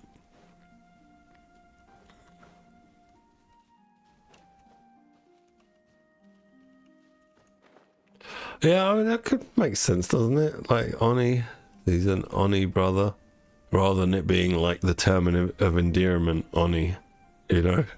Because she can't really have any endearment for him, being that she was stuck in her euthymia for probably when he was born.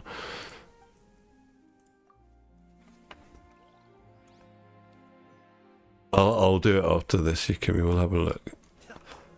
Because this is something that I never do in Genshin. I never like listen to the voice lines. It appears that I used to because Rosarios are all listened to, but that was back in the day when we only had Mondstadt and Leeway.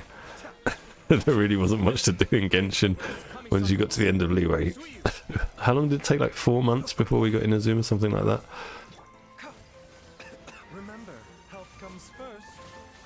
because they didn't have their proper rollout plan back then. They didn't know how they were, you know, how and when they were going to roll out new regions and all of that stuff.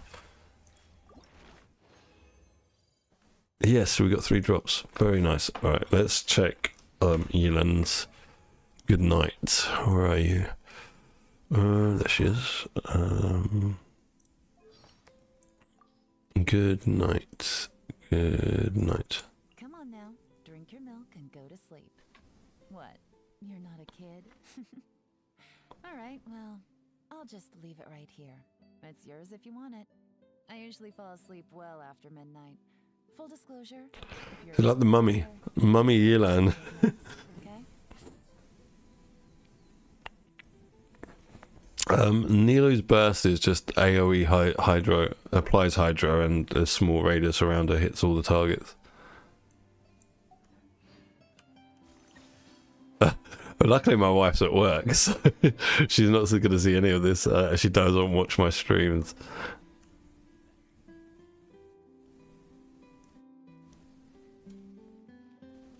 Really? Your ex name's an Alka?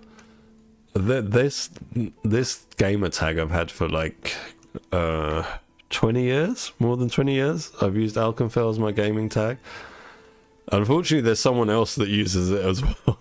So like when a new game releases, I have to rush to the game to get my name until someone else takes it. That's why I'm either Alkenfell or Alkenfell UK, just to, from back in the day when it was important to specify in your gamer tag where you were from. But that's all changed now. No, Nilou doesn't give a buff after her burst. I don't think she does. Wait, let's check. It's been a while since I've played it, and I'm pretty sure there's no buff. Yeah, boom. The AoE Hydro damage based on Nilou's max HP, applying the lingering Aeon effect to all opponents hit. What is the lingering Aeon effect? Hold on. That might be a debuff, lingering Aeon effect. This is the only thing that's called Aeon. I don't know what that means. Maybe it just will help you create the Nilou blooms. Maybe that's what it means.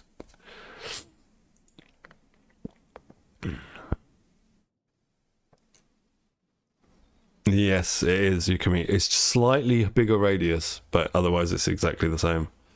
It just drops, yeah, hydro down instead of cryo. But yeah, the radius is ever so slightly bigger. They work well together. If you do both their bursts together, you know, like you freeze mobs from far away.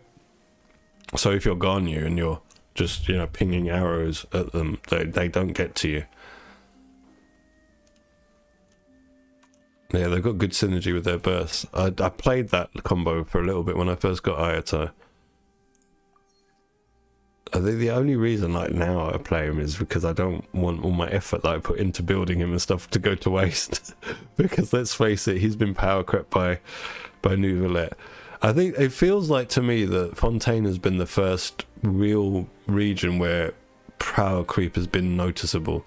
It was subtly happening before, or the power creep was like a sidestep. But now it's kind of obviously happening where Neuvillette is obviously power creeped Ayato. Chiori is obviously power creeped Albedo. To some degree, Farina, you could argue, is power creeped damage buffers like Bennett or I can't remember who else. But do you know what I mean? It seems like the Fontaine has been the point at which where definite power creep is happening now to older characters.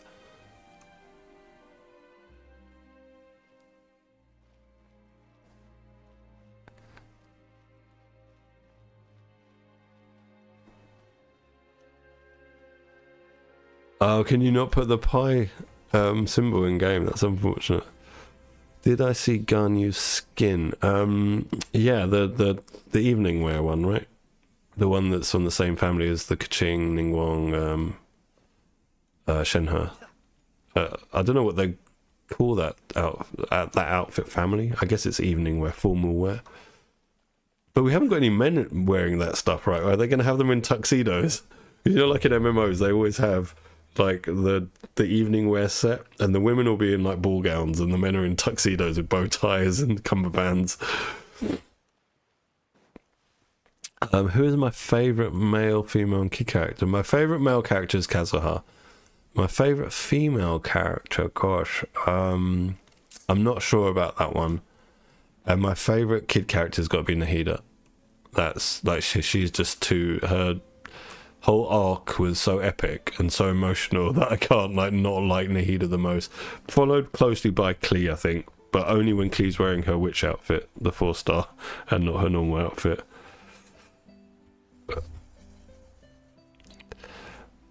Yeah, but I mean, she's still a kid, right? She is still a kid. She's not Ruka Devacha. She's Nahida. She's the next incarnation. So, and you know, made small again. You know, she got turned back to small, and all of her memories, everything got regressed to childhood. So she is technically a kid, and that's what makes, I think, her story so endearing, because it was the first time in Genshin where I felt like the chibi kid characters she was a kid. It felt like she was a kid. Like with Klee, I always felt like I could notice that it was an adult voice actress doing a kid's voice. With Nahida, the voice actress did such a good job, in English anyway, voice acting, that I felt like it was a child going through what, you know, Nahida actually went through, the whole arc of Sumeru. So I felt more like she was a child. A lot of the other ones, I don't feel like they're children. Like with Diona, I never understood why. Sure, she's a cat, Diona, but she's still meant to be a kid. But she works in a pub serving beer and stuff behind a bar, and I'm like, well, but you're a kid. That doesn't add up. Like with Klee, I've told you the issue I have with her. Who else is a chibi kid character? I suppose Yao Yao comes across quite childlike. She's nailed it, but we haven't had enough of her being in storylines to truly appreciate her childlike qualities.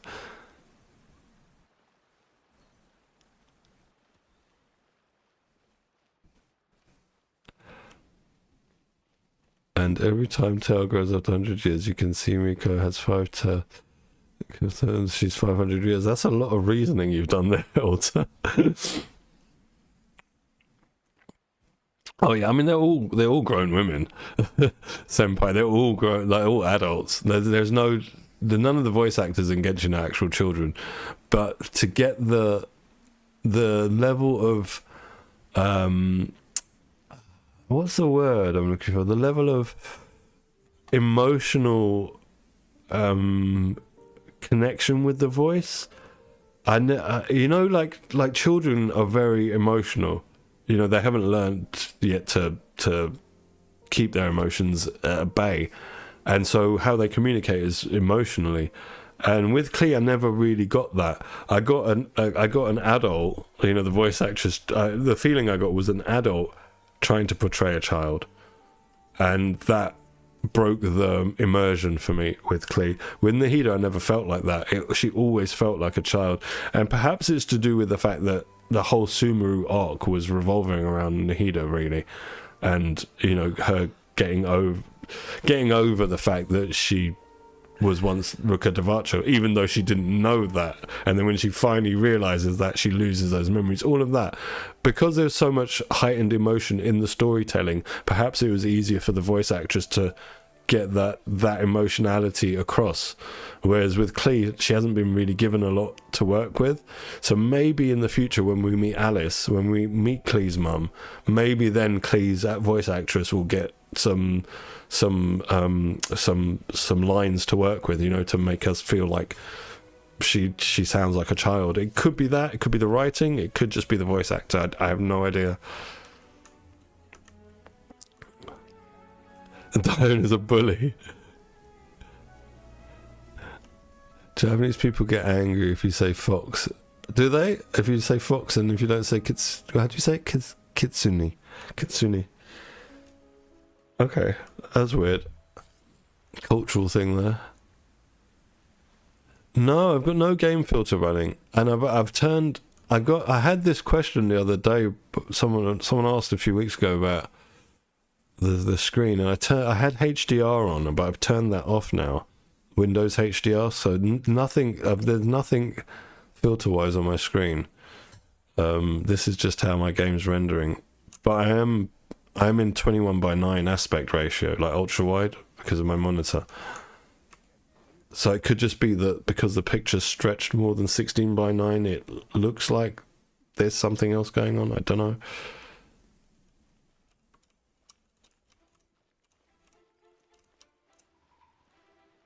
Prime Leader was her memories and height decreases.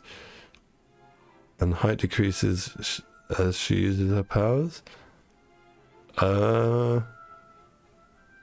Wasn't it... Didn't Ruka Devata do it to herself on purpose? Regress herself? Because...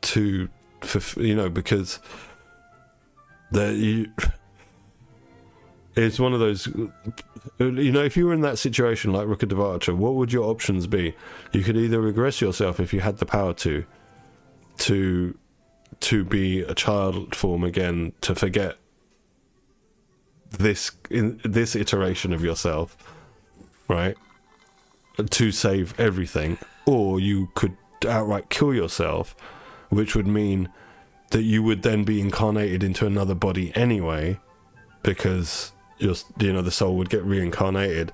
So it would be more worth a while to just do what she did and stay in the same body, and perhaps make it easier for your child self to get over the loss of your former self when you were Ruka Devata. Does that make sense? Because perhaps it's more difficult when you reincarnate into a new body, but you would still have that PTSD from the previous incarnation that Nahida had. She had post-traumatic stress disorder. She knew something was missing from her, but she didn't know what it was until that final scene where they meet, and then the memory gets wiped from her totally.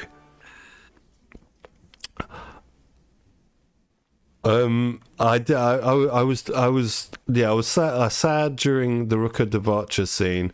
I haven't finished the Archon quest for Fontaine, so I don't know what happened. I know what happens, but I haven't watched it through yet. So, I can't judge which one has made me more emotional. But another scene that made me emotional during Genshin, which kind of sealed the scenes in Genshin that have made me feel emotional, have sealed in my mind that this is the right game for me. Because if a game can make me feel emotional and I have a tear in my eye, my eyes are getting watery. I'm an old man, right? I'm in my 40s. If I can get a tear in my eye playing a video game, then it's doing something that appeals to my soul. So it worked out all right.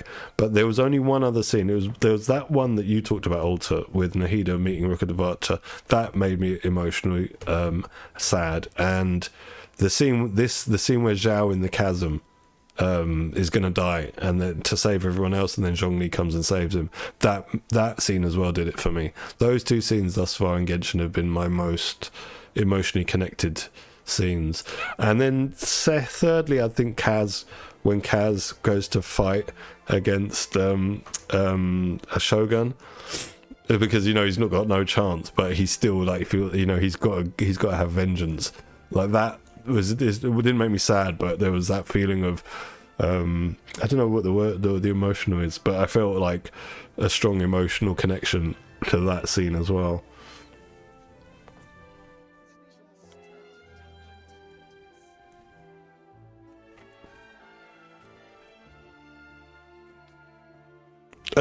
Lol, senpai. That's funny.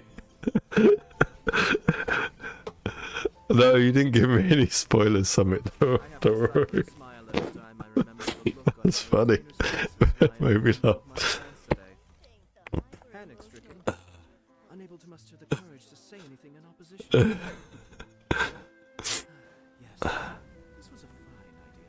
Yeah, it was for different reasons for me, the Kaz one. It was more that, I don't know how to describe it, like a feeling of you know, this guy will do what he says, what he promises. There's that kind of an integrity to his character, and he fulfilled it regardless of what the odds were, and I like that.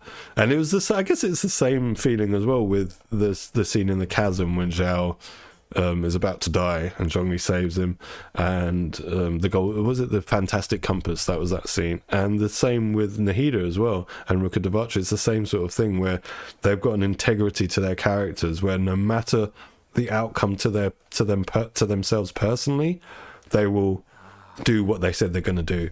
And there's a certain strength, right? Strength in that.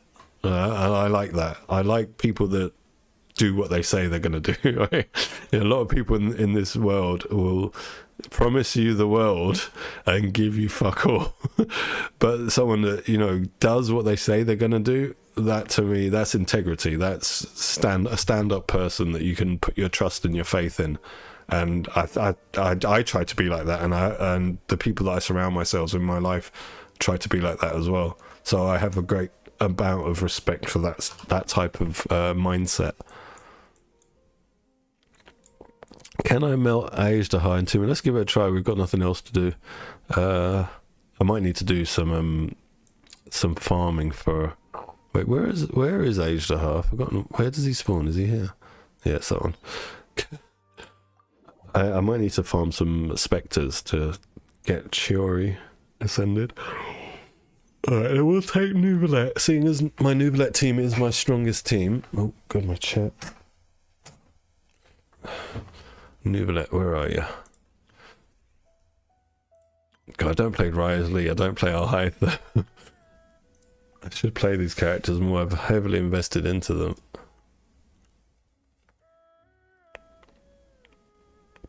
Yes, I'm waiting for the anime as well. I brought that up a few weeks ago in one of the streams, that what's happened to it. You know, they announced it a couple of years ago now, and I looked online for some information and can't find anything about it. So I'm guessing it's still in production. But yeah, I'll be very, very happy to watch a Genshin anime, because I've really fallen not out of love with anime. I think it's just my time is very limited now that I'm a father and husband and all the other stuff. So I don't get a lot of time for anime. So having a Genshin anime would be a definite on my list.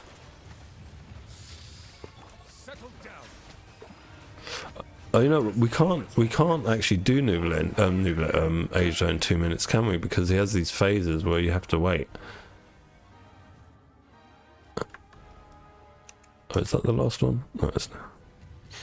Today, you witness your reckoning. Zhongli Cloud retain equal Zhao. Shadow Raven, let night fall. Strike a pop. A bitter pill to swallow. Oh, I just wasted his burst. That's silly. The enraged earth will not absolve you. Let's get up here. Oh, I've been marked. Luckily, we've got Baijo. You stand upon your tomb. He's healing the whole team now. Look at that. Baijo's like healing is so good compared to Goro. But then I suppose Goro's not a dedicated healer. He's a buffer. Decree. Shower me with praise.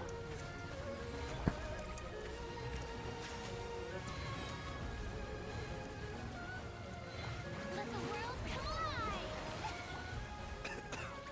A bitter pill to swallow. I'm official. The tides beckon.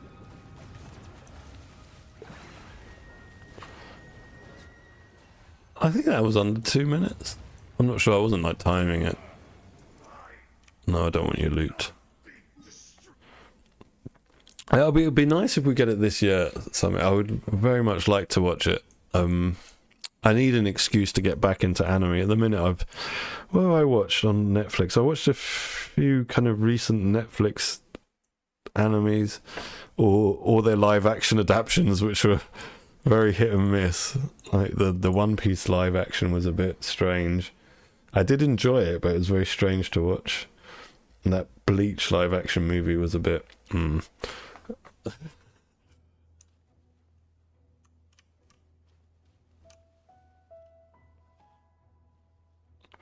Right, let's check Chiori, because I didn't get around to finishing extending her, did I? I don't think I've got hero wits to level her up. I think that's going to be the issue. Yeah, and Spectra. We can go and make gemstones. Let's go and make gemstones.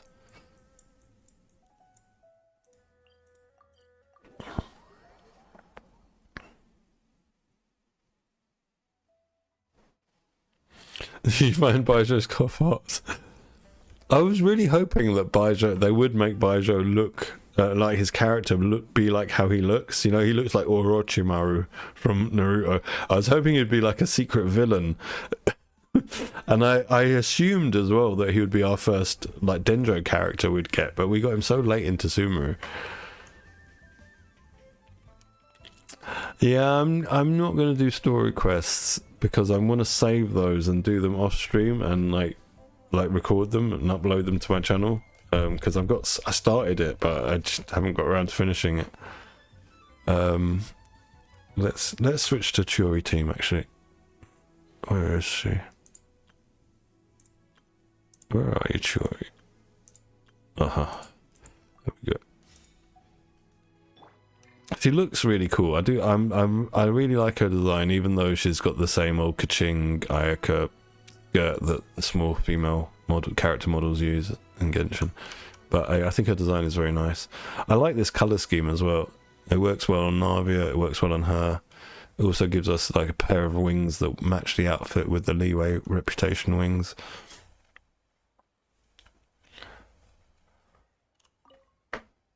Al Hytham, how did he?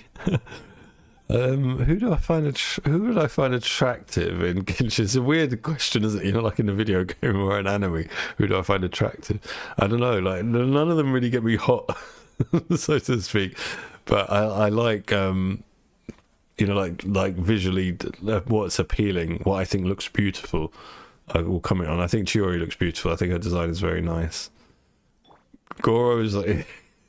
I don't think he looks very handsome. His head looks a bit too big for his body. Even if you took his ears off, I think he'd have that thing that you know like babies have where their head looks really big for their body. But I like his tail. His tail looks cool. He looks like more like a foxtail than a dogtail. Who else is Zhongli? Zhongli just looks like he's a businessman. Like he's going for a business meeting, but he's like a really rich businessman that's got a Ferrari parked outside or something. He looks like that, but it's the total opposite. He's just broke all the time. Straight out, no cash. And Ito, he looks alright, but the thing is, if you've got like a 6-pack, like it's not even a 6-pack. Look, he's got 1, 2, 3, 4, 5, 6, 7, 8-pack. If you've got an 8-pack. And you've been skipping arm day, you look a bit odd. He needs to have those big arms that we see some NPCs having.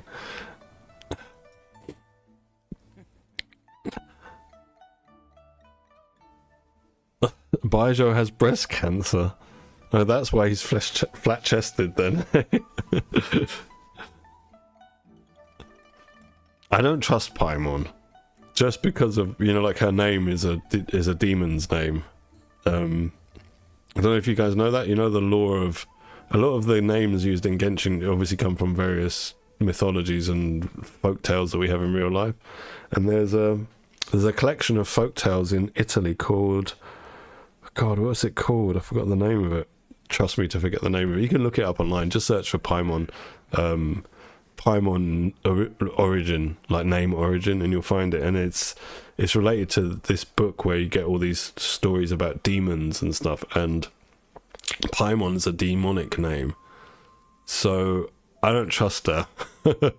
I'm not sure about Paimon.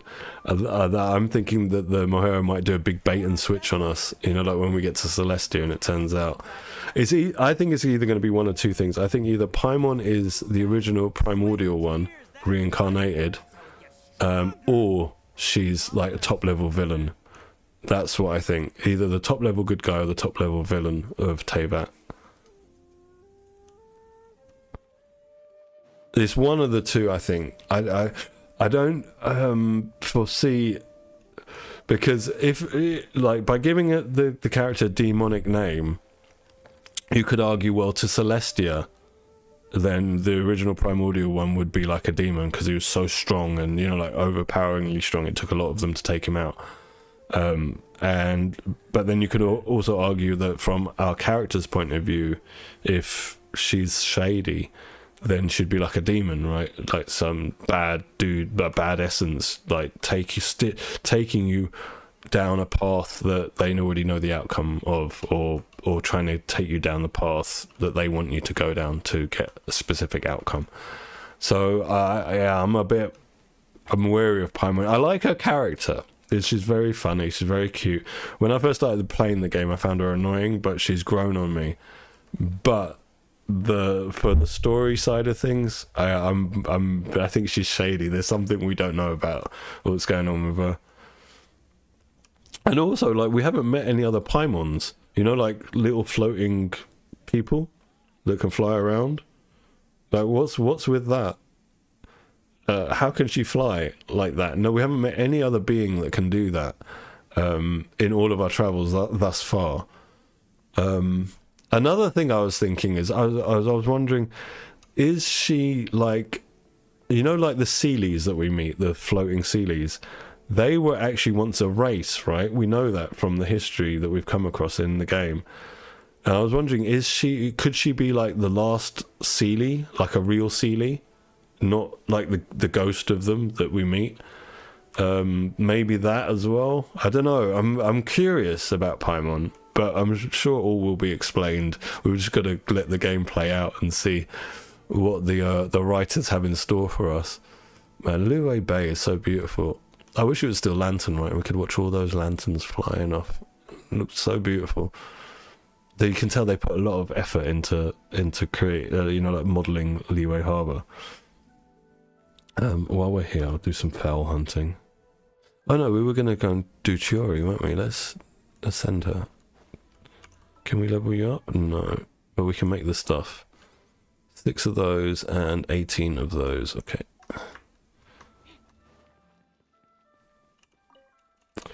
Yeah, like they, you know, they call her floaty thing. Like, basically a lot of them haven't seen anything like her before.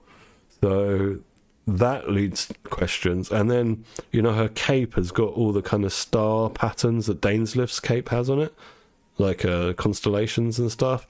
And does that tie into what Scaramouche told us in 1.1, where he said the stars are a lie? They're not actually stars.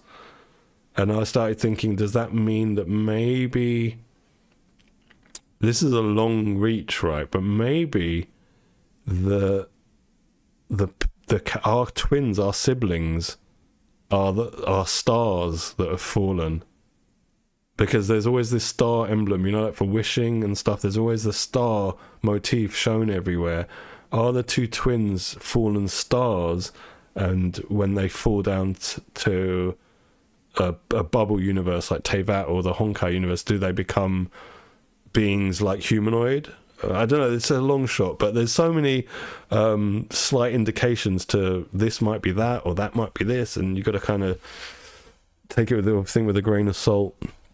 Let's see. According to Google, Paimon is an apprentice of Lucifer. All right, yeah, I mean, I didn't remember the ins and outs summit, but yeah, you could argue that's what a demon is, right? A demon from folklore and religion and all of that. Demons serve the top bad guy.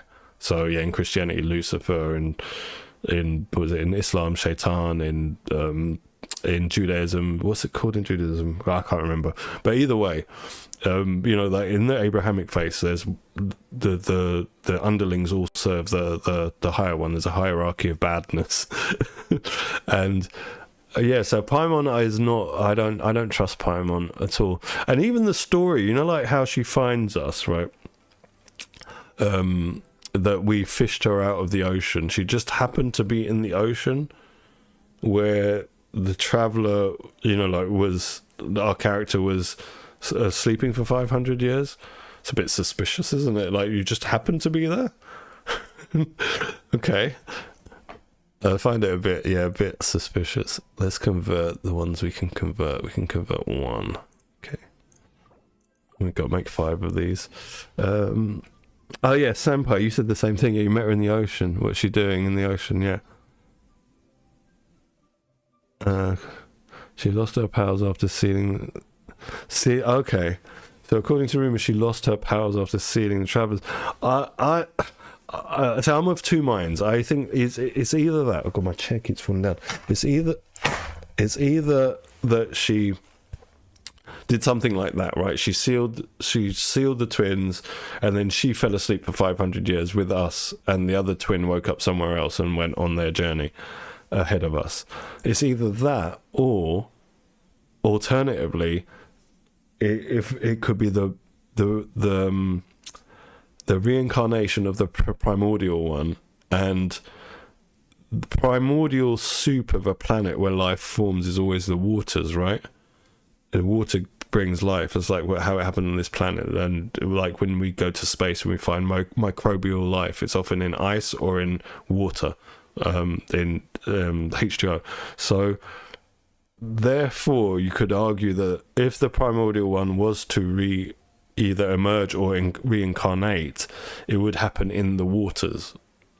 And you could then argue that being of that power, perhaps knowing how weak they are in a childlike state like Nahida was, would need a protector, right? Someone to protect them as they regain their strength and power and see what's happened to their world. And that's the journey Paimon is going on now.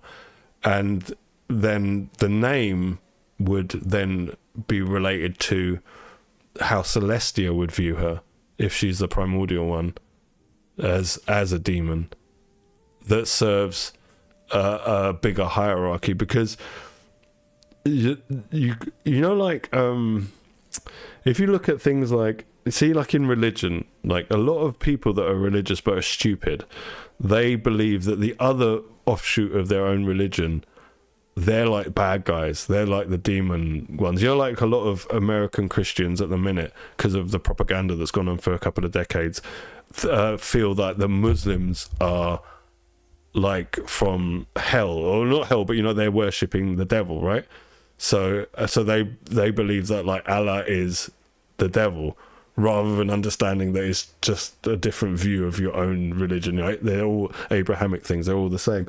But my point being that if you think you're good, then you would associate names that you use for bad things, like demonic names, to what you think is bad. But what you think is bad might be good if you're actually bad, but you don't know you're being bad because someone's told you that what you're doing is good. Does that make sense? It's a lot of talking.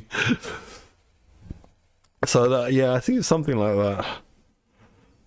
Aether and Lumine are sun and moon. They're true elements of light, and they're going to...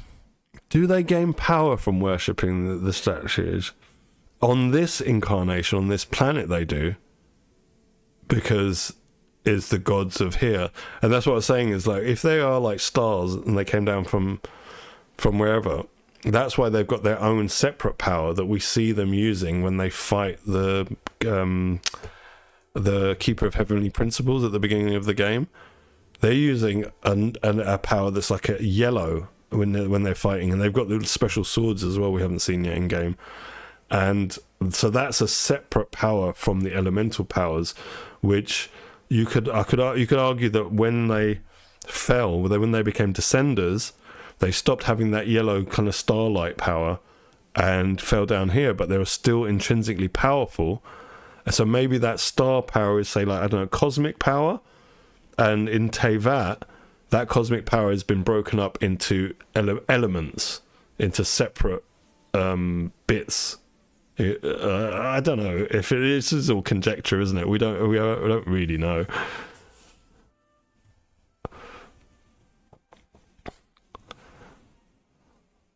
I think it might be that simple. It might be that. It might be that she's like, you know, the bad one or the good one. Either the top one or a lieutenant or a general or something like that.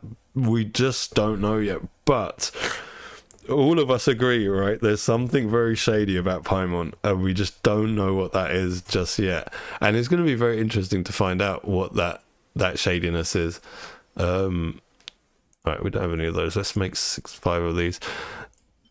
But that's part of my love of Genshin comes from all of this like lore, you know, all the history of the character history, the theory crafting. I love that. I love it. It's just if I do a new Archon quest and new bits of information get disseminated, I'll go that evening and I'll be talking to my wife, but in my mind I'm thinking, oh, I wonder if Paimon is this. I wonder if this is and it plays on my mind for hours trying to theory craft as to what is what and who is what and all of this stuff, and I love it. It really makes me think about things I wouldn't think about otherwise. And again, it's another reason, you know, like we were talking about reasons I love Genshin, and this is one of them as well. And also the fact that, you know, with the writing in Genshin, or maybe not the writing, but the guidance of the story. The writing is pretty poor in English, but it's getting better. But the guidance of the story, it seems like that people that have either got quite a spiritual side to them, or someone who's read a lot of stuff that's related to religion, that's related to spirituality, that's related to conspiracy theories even. There's a lot of, like, for example, enconomia, right? You know, there's that theory of hollow earth where there's another layer underneath. It's a conspiracy theory. We don't have proof of it. And they brought that into the game, but disguised it in a way that it's not, you're not meant to be able to see where the inspiration of it was from. I like all of that stuff. It keeps me mentally jumping through hoops trying to work out what's going on in the game. And you know, the child vision. Well, this is what I'm expecting, Alter, that, yeah, by the end, once they've gone through and they've got all the pieces, like I was saying, so they're one, say that cosmic power, whatever it is, the light power, it encompasses all of the other elements, but here on Teyvat it's been split up into the various different elements by Celestia, because we don't know if it was by Celestia, but because there's nothing that indicates when the primordial one was about and he created humans that the elements were that as they are, that there were elements. There might not have been elements, right? It might have just been this cosmic power that he used, or she used, whatever the primordial one is. So there's that to factor in too.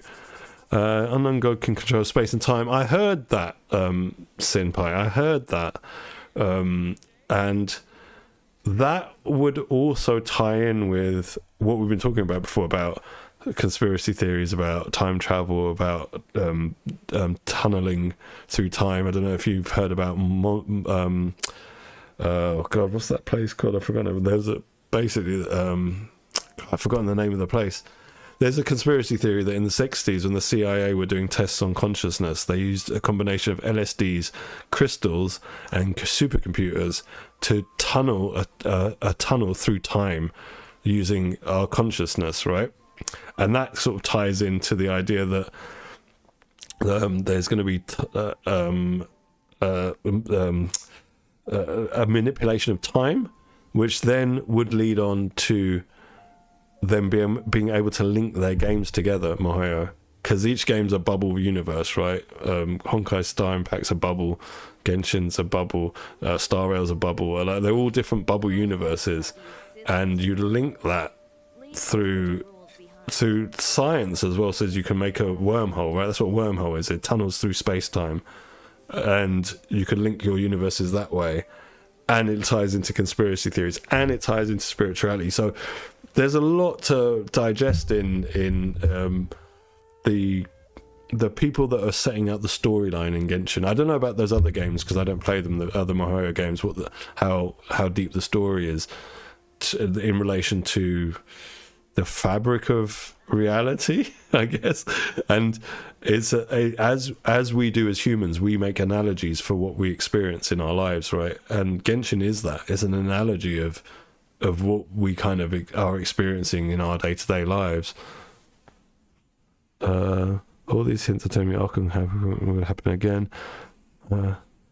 I think what will happen is we'll get a large amount of, maybe not a large amount, maybe 50-50 of the Archons joining our side when we go up against Celestia. To me to decide who I want to be. I suspect what's going to happen is No one can tell that our sibling, the one we're playing as our character, when we get to the stage that the other sibling has got to, like the end of Teyvat, their travels, we will see things in the same way that they do, and be on side with the Abyss, basically, to bring about an end to Celestia. Because remember, like, Abyss dwellers in the Abyss they're only bad because we've been told they're bad by Celestia. And those Celestia are the people that made the Khaenri'ahns into Hilichurls, right? So you've made these people into monsters, and then you're telling us they're bad. It's kind of like what's going on in Israel right now. You've fucked these people over for almost 100 years, and then you tell us they're bad when they come and kill a bunch load of you. It's kind of like that. So it's I don't know. It's difficult to see.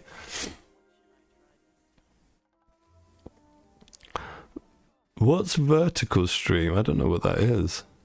Vertical stream. I'll look into what vertical stream is. I just like talking about Genshin. That's why I stream. I like talking about Genshin when I'm playing it. Oh. All right. Yeah. So I think they were right. There'll be another reckoning with Celestia, and even Nouvelette. Now we've met Nouvelette. We've got one of the original dragons on our side, and he was one of the ones that would be serving the primordial one, right? Back in the day, he's a primordial dragon. Who was his name? Scala, or something like that when he was a dragon. So he's from that era, and we've already got one of them on side, and it also ties in with why he's so powerful as a character to play, because he would be, right, if he's on that level to take on Celestia, whereas we haven't quite got there yet. We're still going through Teyvat. It's like, like in those kung fu movies when they have a montage, or like Rocky, there's a montage of training where they're working out and they're doing all that stuff to get strong to take on the bad guys.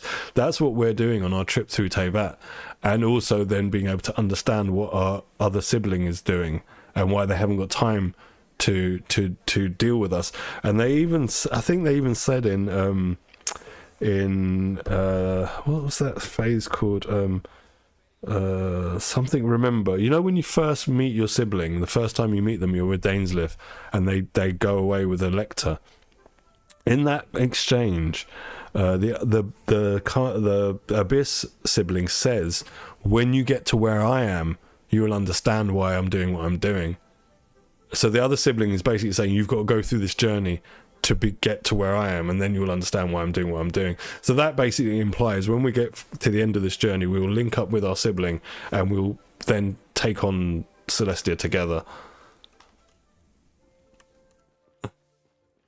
That would be sick, right? If we got all those skins and to take on. But then also, I think what will extend the story will be like the ones that don't want to go, the ones that we're friendly with, but then we'll have to fight against, and there'll be a lot of interpersonal drama and all this kind of stuff. And who knows, we might even get some characters dying, and then reincarnated, and then maybe that. Because I was thinking, if they put the Raiden Shogun skin on, right? Fair enough, you've got the skin, but you're still not doing the same attack patterns as Raiden Shogun in boss mode. But imagine they killed off the character. Say Celestia killed her because she was stepping up to them.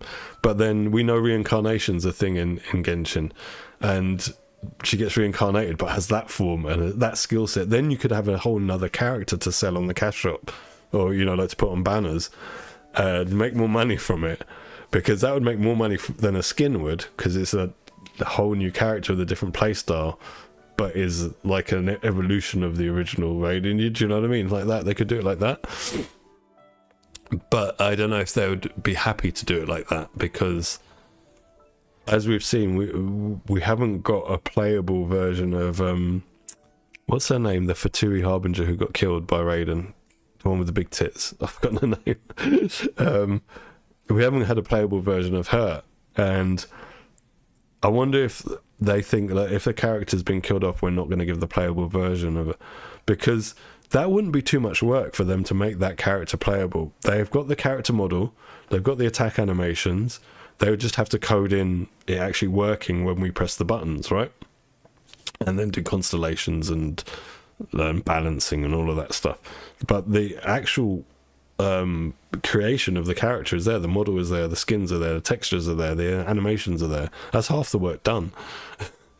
Signora, that's her name. I forgot her name, Signora. Yeah, we haven't had a playable version of her. So that would indicate that if a character is dead in the storyline, they're not going to give us a playable version of her. But as we all probably saw in that Fatui cutscene, when they're all mulling over their plans, we got the video at the end of Sumeru when we were going to Fontaine, and you see that they've got Signora's coffin there, and then a butterfly, one of the fire butterflies appears on it. So we're probably going to get a reincarnated Signora, and then we could probably play her. That's what I think is going to happen. And then maybe they'll make the old Signora model be a skin for the new character's model of Signora. I don't know. They've got so many options they can do with monetizing this game that they haven't done yet, with skins, with mounts, with like characters that have died and bring them back. Oh, I can level this up. Oh no, I want to save these for her. Nah, screw it. We'll use them for a skill, for a talent. Let's do it. Yeah, I'll farm some more spectres tomorrow, I think. Right, what's the time now, ladies and gents? I think I'm going to have to call it a day for today's stream. It's been almost 3 hours. I'm an old man. I haven't got a lot of stamina anymore. Yeah, I think also they've probably have got a lot of skins ready to go, but they are biding their time before releasing them because the cash shop is extremely expensive. I'm someone that can buy whatever I want, right? I'm old enough to have my life sorted out, but I don't like putting a lot of money into it because it's a rip-off. It's way overpriced. So I wonder if what they're going to do is release more skins towards the end of the life cycle of Genshin, when the majority of players have got characters and constellations, so they won't be wishing on banners anymore. But they want to keep taking our money, right? As part of a business, they want to keep your money coming in. And so maybe towards the end we'll get skins, we'll get mounts, we'll get God knows what else they'll monetize. They can monetize lots of stuff in Genshin. Right, ladies and gentlemen, that's going to be the end of my stream for today. Thank you very much, Senpai. It was nice to see you. Alter, it's always good to talk to you. Summit, it was very nice to see you for the first time. Hope we see you back again. Yukimi, thank you very much. Haven't seen you for ages. It was nice to see you again as well. Anyone else who joined and was chatting, I'm sorry if I've forgotten your name, but thank you very much too. If anyone else liked the video, please like it. If you want to see more, please subscribe to my channel. I try to do a Monday to Friday daily stream. Weekends I don't stream. And so I will be back on Monday. I hope you all have a fantastic weekend and keep wishing. See you guys later. Bye-bye. Oh, Olivia too. Sorry, you were the first one. I didn't realise you were still here. See you later, Olivia. Bye-bye, everyone. Bye.